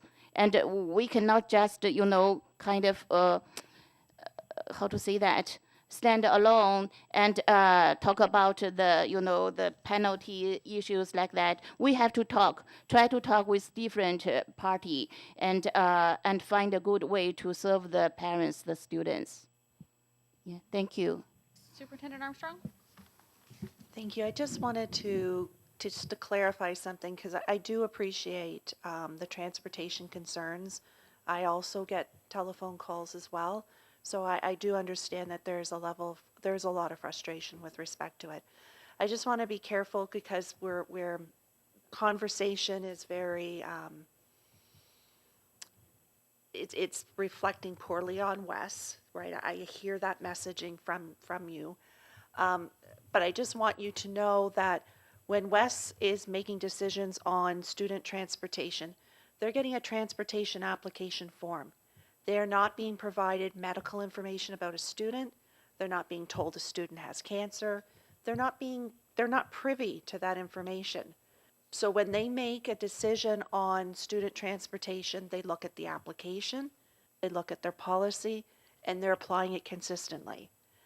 Now, that being said, I appreciate then you may have a parent that calls you, that there is a specific situation involving a student. But when Wes is making those decisions, I just want you to know they don't necessarily have all of the information that a school would have about a student, because it's not on an application form, and it's not anything that would be disclosed to transportation. So that's why we have to improve that, right? The procedure, the form has to be improved. And if the school know more information, the school has to have the right to advise. We cannot just say that they don't have this information, then it's none of their business. We have to improve the whole policy and procedure, and to avoid such kind of issues, right? So I want us to be very clear here that this isn't, as is mentioned in the policy or in the report, this isn't our policy. This is West's policy, and these are an evaluation of how West's policies are impacting our students. So it's we can advocate through our superintendent, who sits as a director on that board, much like we sit here and make decisions as a community. You bring your concerns from your residents that speak to you. I do the same thing, and we come to a conclusion for the entire district. Superintendent Armstrong brings our voice to West and has an influence amongst many others to improve those policies or to make changes to those policies that directly reflect the needs of our students. That's our role here in the consortium of Wests. And I'm hearing from multiple people here that this seems to kind of be taking over many different things here. And I've heard these things as well. School out in Comber that has 77 and 46, and students are crossing both of those when 77 is a traffic jam full of trucks. And I have trouble sleeping at night thinking about what those families must be doing in the morning when they stand there and those semis are passing by. And so I feel these things as well. I want us to be clear in our recommendations and in our understanding of our influence toward those recommendations and how those things can actually be implemented for our students to be able to feel that safety. And I want us to be very clear on that because I want us to know, I also want the public to know what an expectation should be out of what we know is an absolute challenge and is what we see as inequities, and what we hear of those. I want us to be very clear to not only those of us sitting around here, but also to the public who's asking for these, what our possibilities can possibly be. I do have Trustee Sipkar as a second, but before, everybody wait. Everybody wait. I can see everybody's energy is way up. Let's come all the way back down. Does anyone have a first question on the motion or a question about the report for the first time before I go to a set of seconds, and then we will move on? And I'm going to slide this in here. We are past timed items, but I'm assuming we're all right with it. Thank you. Sorry I missed that. Okay, so I have Trustee Sipkar, Trustee Leclerc, and Trustee Chin as a second. And then we'll wrap it up with Trustee Cook. Trustee Sipkar. Sure, thank you, through you, Madam Chair. I unequivocally agree that something needs to be done about, in terms of our own advocacy and how we take that to the Board of West through our director. I'm not clear on if this motion as it currently stands is that right direction. Firstly, I don't even have it in front of me, and all I remember is the word committee, so that's all I have from it. I do remember that it said 3 trustees, but it wasn't clear if those were our trustees or if they would be 3 trustees from each of the boards. I think, as Trustee Burgess mentioned, there's no county, there's no timeline, there's no direction, and there's no clear indication of what that work of that committee would be, other than maybe to get together and is now exiting. and vent the frustration and figure out solutions. My suggestion that I make with, because I do really want to see movement on this, but I also recognize that maybe tonight at 10 p.m. is not going to be that movement, is if Trustee Cook, if you move this as a notice of motion, and then we can have time to digest it a little bit more fulsomely and have a better conversation in 2 weeks. There were things that came out of that report that I also had concerns around, like the walking distances and things like that, and I think it could be really directed in a way that is our maybe review of this policy internally that we then take to the, through Superintendent Armstrong to Wes. And I just feel that I can't even think of what that notice or that motion is right now because I don't have it in front of me. And so I don't feel prepared to vote on it. So I'm wondering if it can be made as a notice of motion instead, so that we can have more time to actually see it and think about it more fulsomely. Is that a question directly to the mover? Yeah, it's a question and a suggestion. If they choose not to, then that affects, what we do, but that would just be my kind of request and question. I can only answer to that, right? You can, yes. Only to that. Participants are waiting in the lobby. To admit all participants in the lobby, press *2 1. So if it means that this will go Is now through next joining. time or something extremely similar, then I will put it as a notice of motion, which I will send to you tomorrow, and we can discuss it on November 2nd, I believe that. First. Well, I'll be here on the 2nd. November 1st. Okay.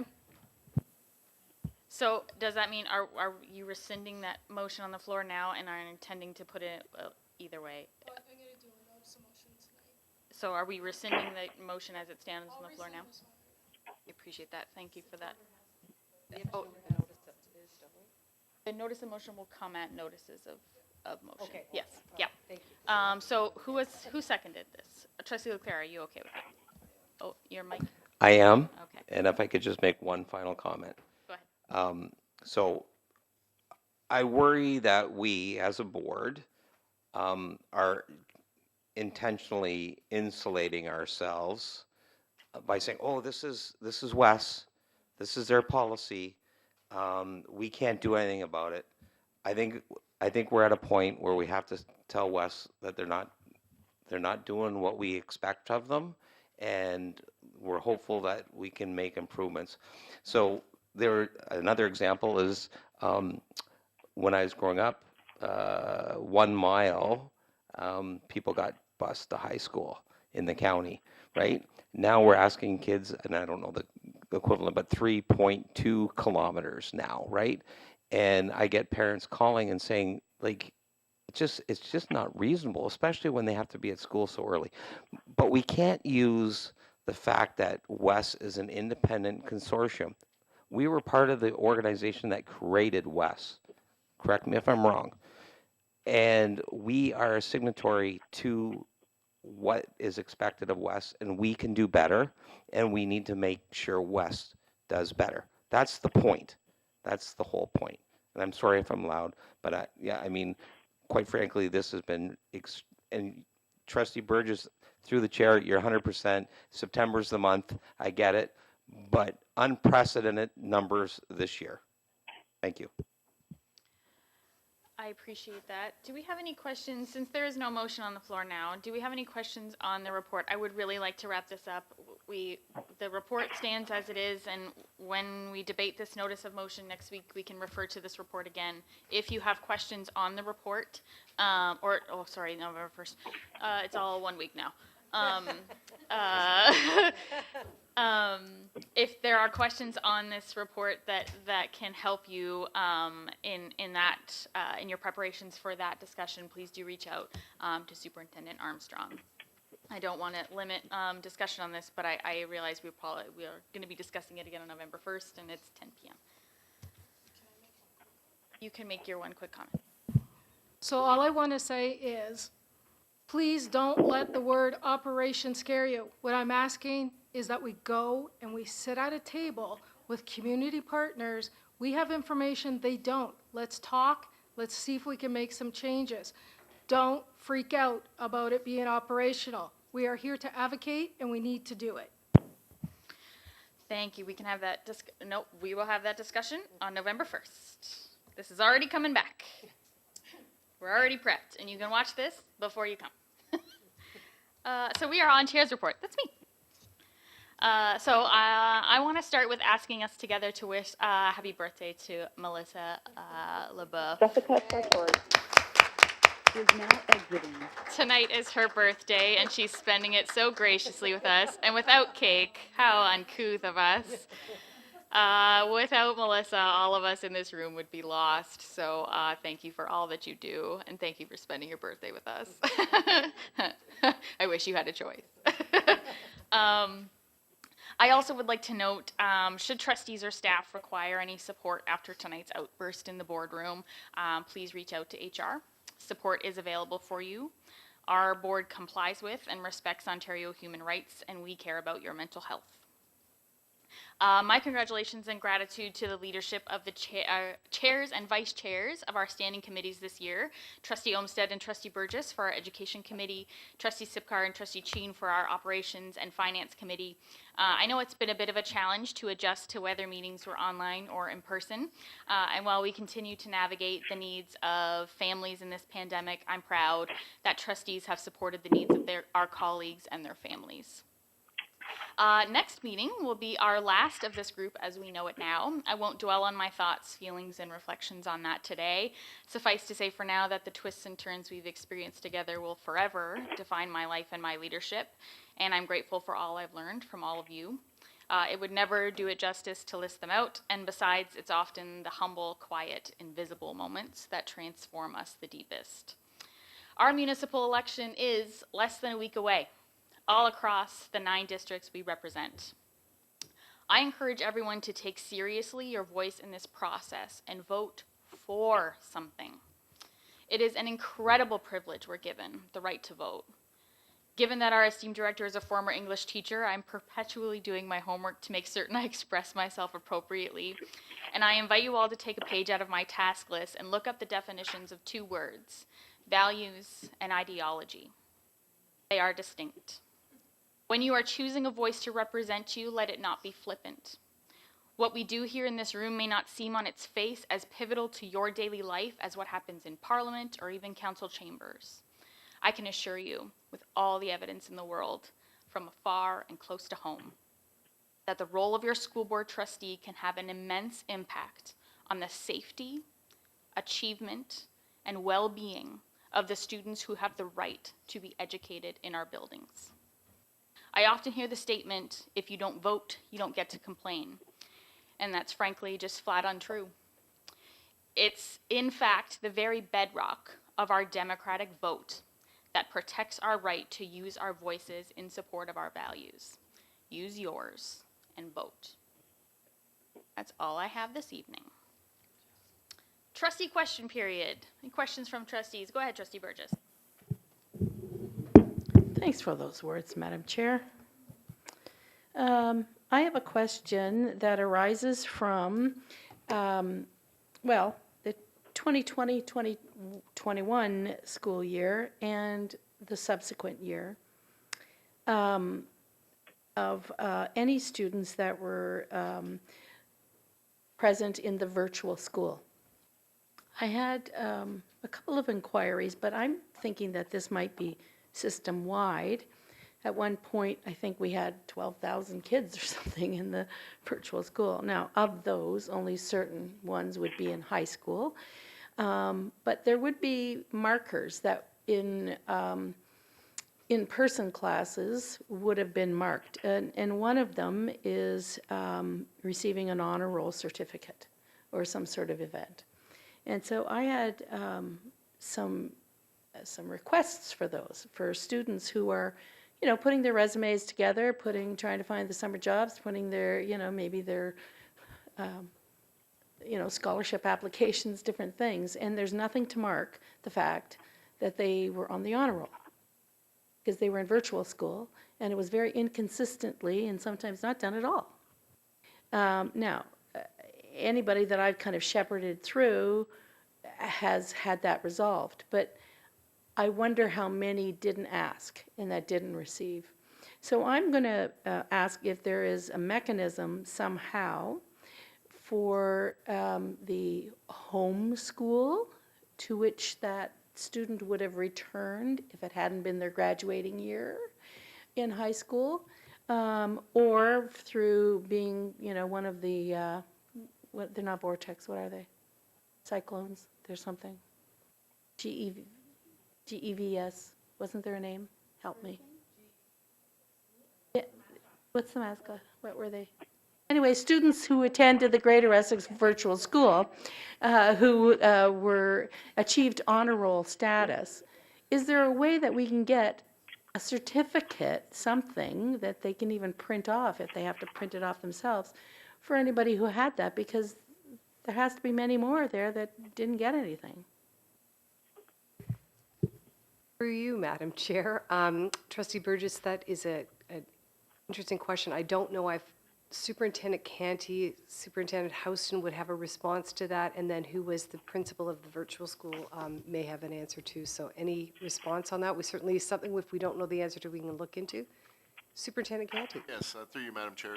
Great question, and I do feel badly if some students didn't get it, and the ones that did just because of advocacy. So I can check with the former principal, interim principal of the virtual school, Wesley Arthur, and see what was done. I do know that I've heard of principals going door to door this year, giving out things to students that they didn't receive, but we can do a follow-up and see exactly what has been passed out.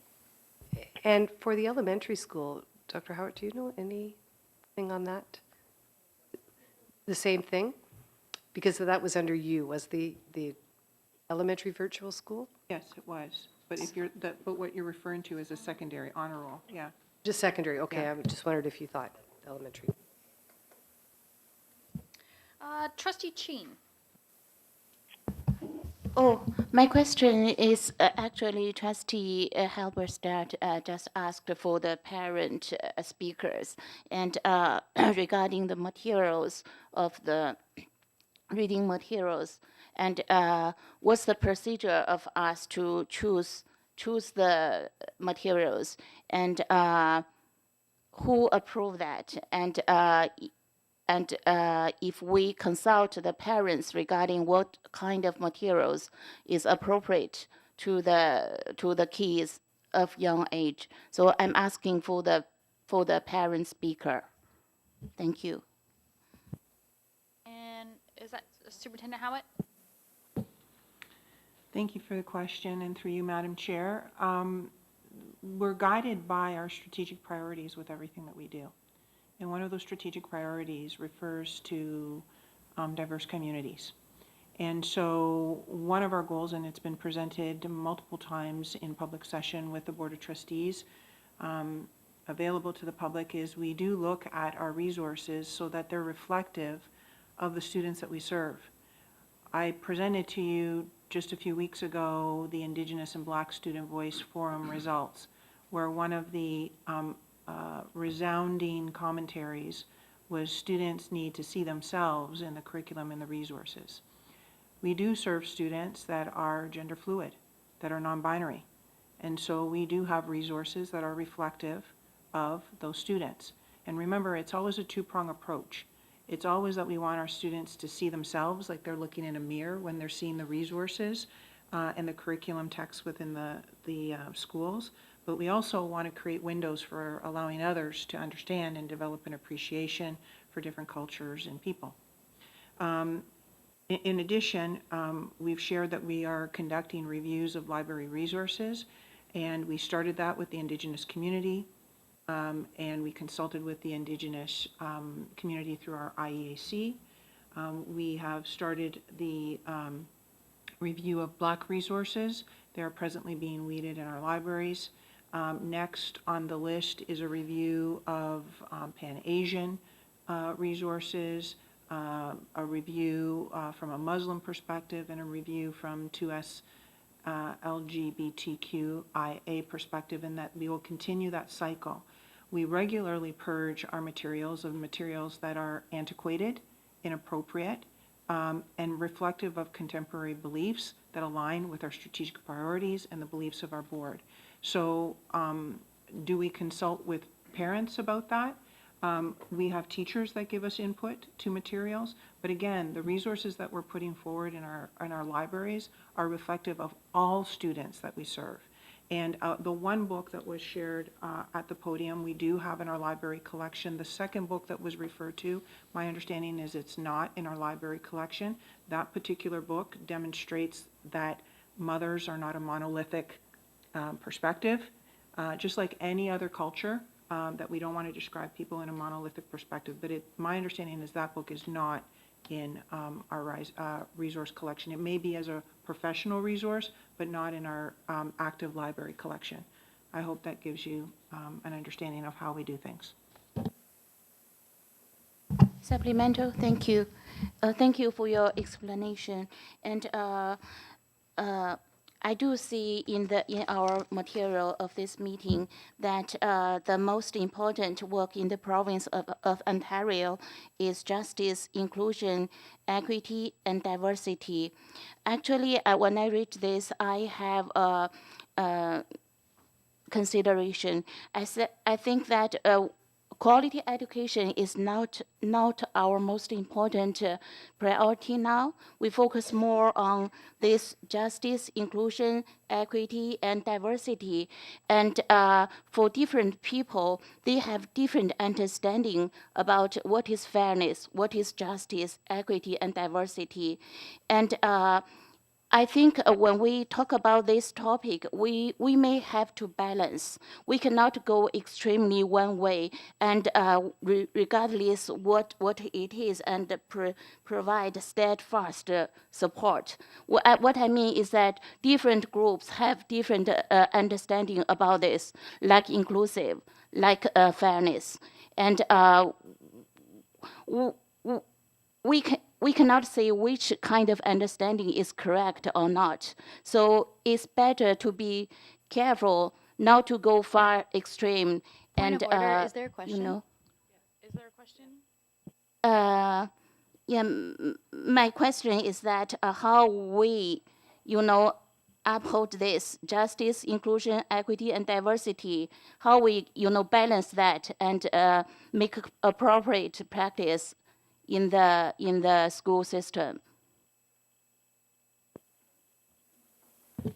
Thank you for the question. I should have added in my last response that the resources that we have in our classrooms and that we have in our library are not separate from curriculum expectations and research that align with the Ontario curriculum.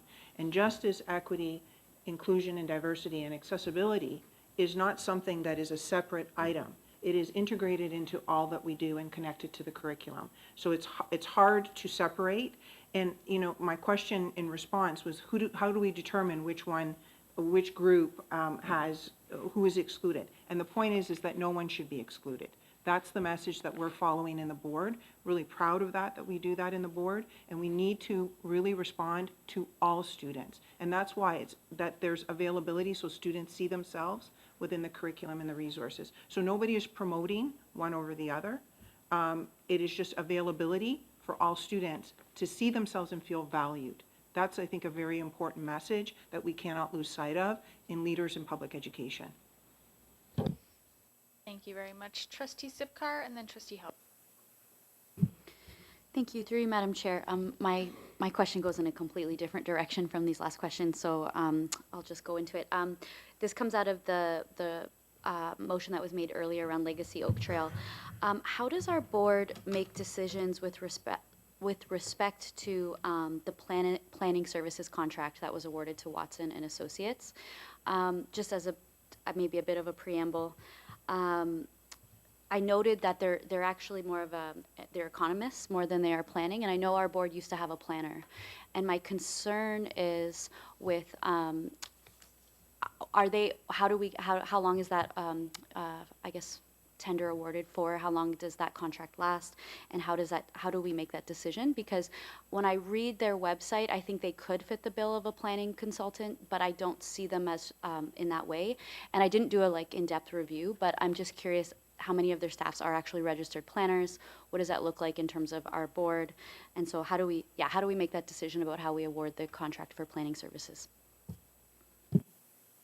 Thank you for the question. Through you, Madam Chair. I don't have the RFP obviously in front of me. The board tried to fill that position internally through hiring practices, and we weren't successful. So an RFP was issued for planning services, and I don't have the criteria in front of me, but there was detailed specifications that were required, and so it went through a competitive process through RFP, was evaluated through a committee that included the board's procurement manager, Superintendent Allwender, I believe, was part of the evaluation committee, as was myself. They were the successful proponent, because they met when we evaluated their proposal against all of the criteria that we were looking for. They met it. I can't make a direct comparison for you right now in terms of that relative to the website. I have no issues or complaints with the service that they are providing. We meet with them monthly. They are working on a variety of issues for us. Enrollment projections. They are looking at plans for subdivision. They are going to be assisting us with our community planning and partnerships meeting with community members. They help us develop business cases. So they do a lot of the work that, we would have expected of an in-house planner for that perspective. I'm grateful for their work. I don't know, Superintendent Allender, if you'd like to add further? Yeah, I'd just like to add too that they do consult for a large number of other school boards across the province, as well as organizations, as well as municipalities. They help with them as well. Thank you. Just a supplemental, and I know I didn't give any advance notice to this question, so I appreciate that you're doing your best with the information off the top of your head. My only question was, how long is this contract for? Do we know? Yeah. Sorry, I forgot. It's late. It was, our RFP was, and the contract was awarded for 5 years. And I believe this would be at least the second year that Watson's been involved with us. So there would be 3 years remaining. Trustee Halberstadt. Thank you, Madam Chair. Yeah, I'm not going to be long since we've been here long enough, but I'm going to be bringing forward a notice of motion, which I need to make the words, and I'll get it to you tomorrow or the next day. And it has to do with exclusions, the exclusions that our superintendent talked about. Parents of the parents that are here tonight, they feel excluded, and they are excluded by our policies. So. Is this a trustee question? Like, is this a question of administration, or we're on trustee question period right now? I just made a comment.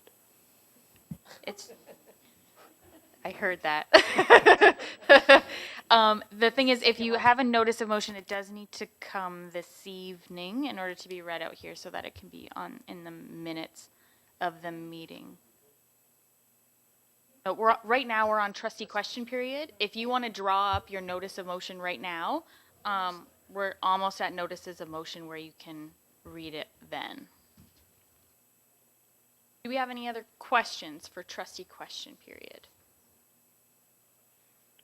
Chairperson Higgison, it's Trustee Olmsted. Go ahead, Trustee Olmsted.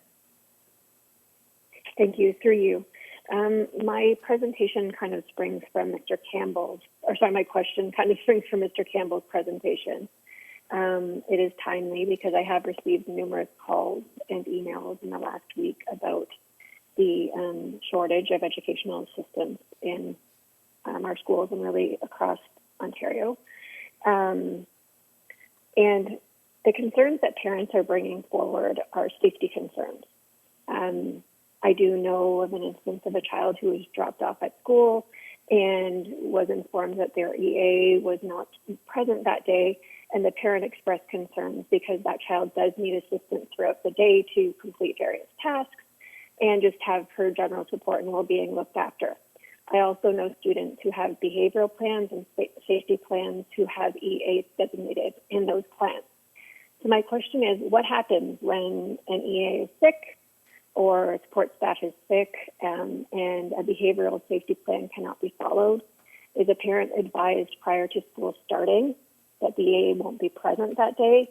Do children remain in school? Who looks after them? Who is responsible for their safety if it is included in their plan that they do need an EA? Superintendent Wilcox? Thank you. Through you, Madam Chair, thanks for the question.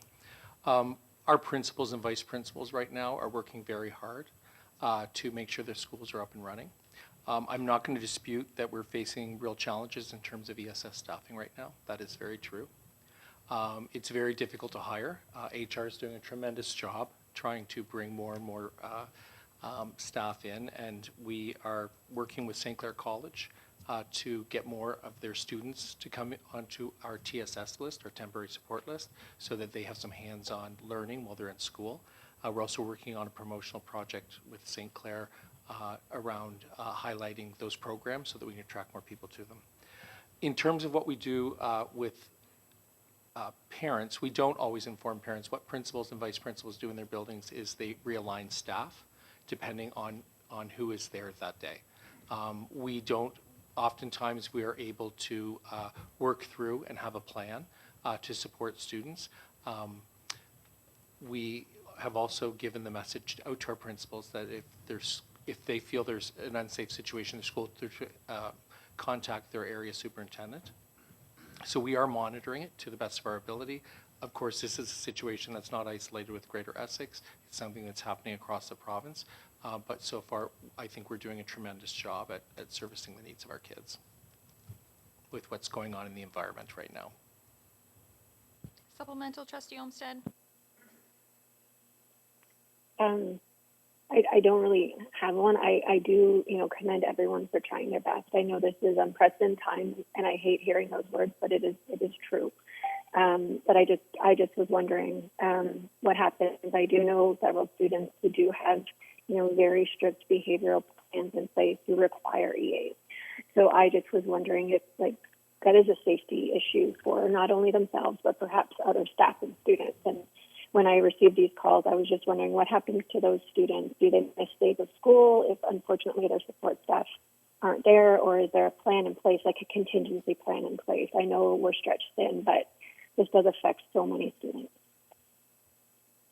Superintendent Wilcox? Sure. It's very hard to predict who's going to arrive at school each and every day.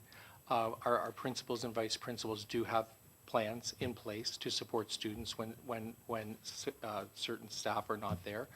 We always abide by behavior and safety plans, and we do our best to implement them. I can't really add a lot to that. I know the schools are working really hard to make sure our kids are at school.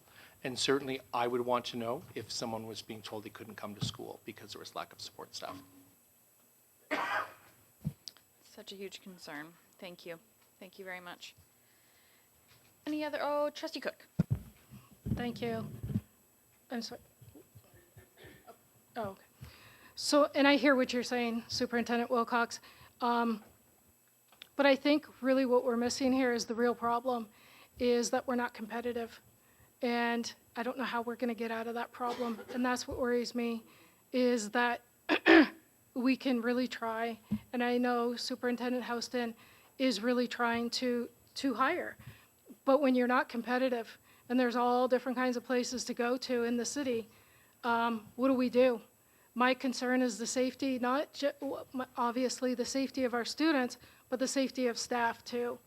And I mean, we somehow have to advocate and do our best because our staff should not have to work 2 and 3 jobs. Our staff should be getting what they deserve. They're the glue that keeps some of these classrooms together, and we need to show them respect, and we need to all advocate. My question is, don't you agree? Okay. Of course, I think that we do have to be more competitive. There's no doubt in my mind, right? There are, and you heard Mr. Campbell say earlier today, there are lots of other opportunities right within our community for people who have the qualifications coming out of St. Clair College who are applying to the Greater Essex County District School Board. I think right now we're in a position where bargaining is being handled centrally. So that puts us in an awkward position, right? Because we can't raise those wages. That's not up to us right now. That's the provincial ministry. I do appreciate that clarity there. I know we are in a position right now where those things are being bargained, and so our hands are a little tied both here and out in the public as well. So yet these concerns continue to mount for students and staff, and we're reaching a boiling point.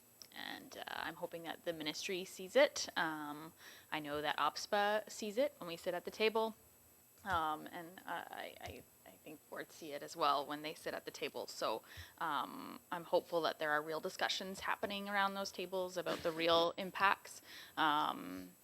I feel like Greater Essex has this, I want them to know what's happening at Greater Essex, and I get the impression that it's, that other boards are feeling it the same.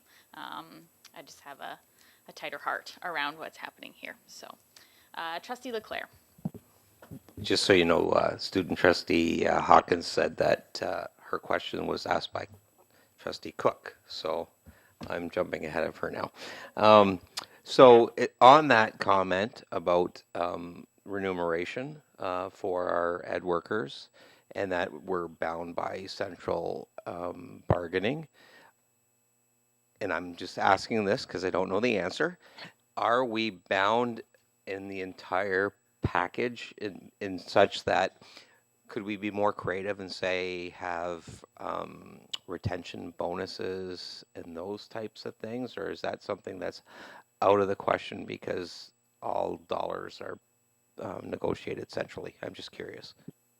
Superintendent Houston? Thank you, through you, Madam Chair. I think we need to be very, very careful right now with what we're discussing. We are in active bargaining. It's my only response. Noted. Any other questions from trustees? Supplemental.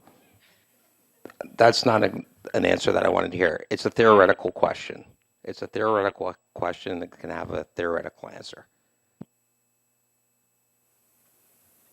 Superintendent Houston? Through you, Madam Chair, and that wasn't directed at you, Trustee Leclerc. It was around the entire topic that I'm getting nervous about us discussing this at all because of what's happening at the central table.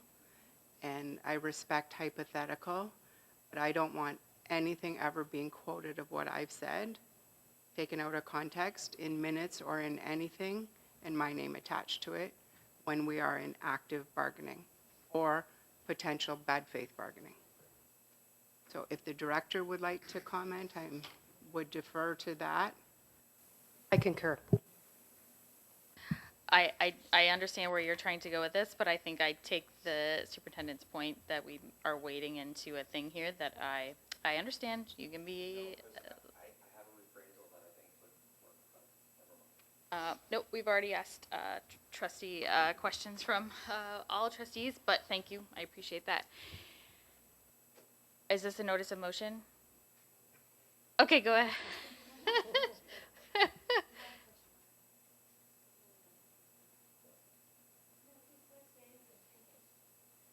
No, okay. We're gonna stop. We're gonna stop. We're gonna go to notices of motion. Ooh. Okay, so I have Trustee Burgess, Trustee Sipcar, Trustee Cook. Go ahead.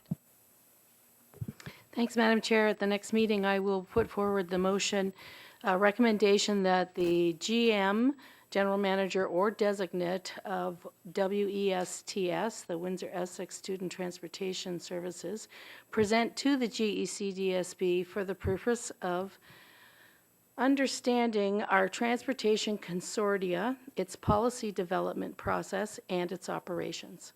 Thank you. And you'll provide that to Ms. LaBeouf? And Trustee Sipcar. That the GECDSB receive a report from administration on the implications of observing September 30th as the National Day of Truth and Reconciliation through a system-wide closure of schools for the upcoming 5 calendar school years, which would include consultation and comment from IEAC, Indigenous members of the JIAD Committee and Student Senate, as well as local and provincial Indigenous groups as primary contributors, in addition to local union partners. The report will also include a Canada-wide account of the Truth and Reconciliation Call, the various FNMI positions, as well as the federal government, provinces, and school boards' observance practices. This report will be received at least one meeting prior to the approval of the 2023-2024 school calendar year. And you'll provide that to Ms. LaBeouf. Thank you. Trustee Cook. Thank you. The board strike an ad hoc committee regarding student transportation in the city and county, including courtesy rides, equitable cost, equitable access to transportation, and review West policy.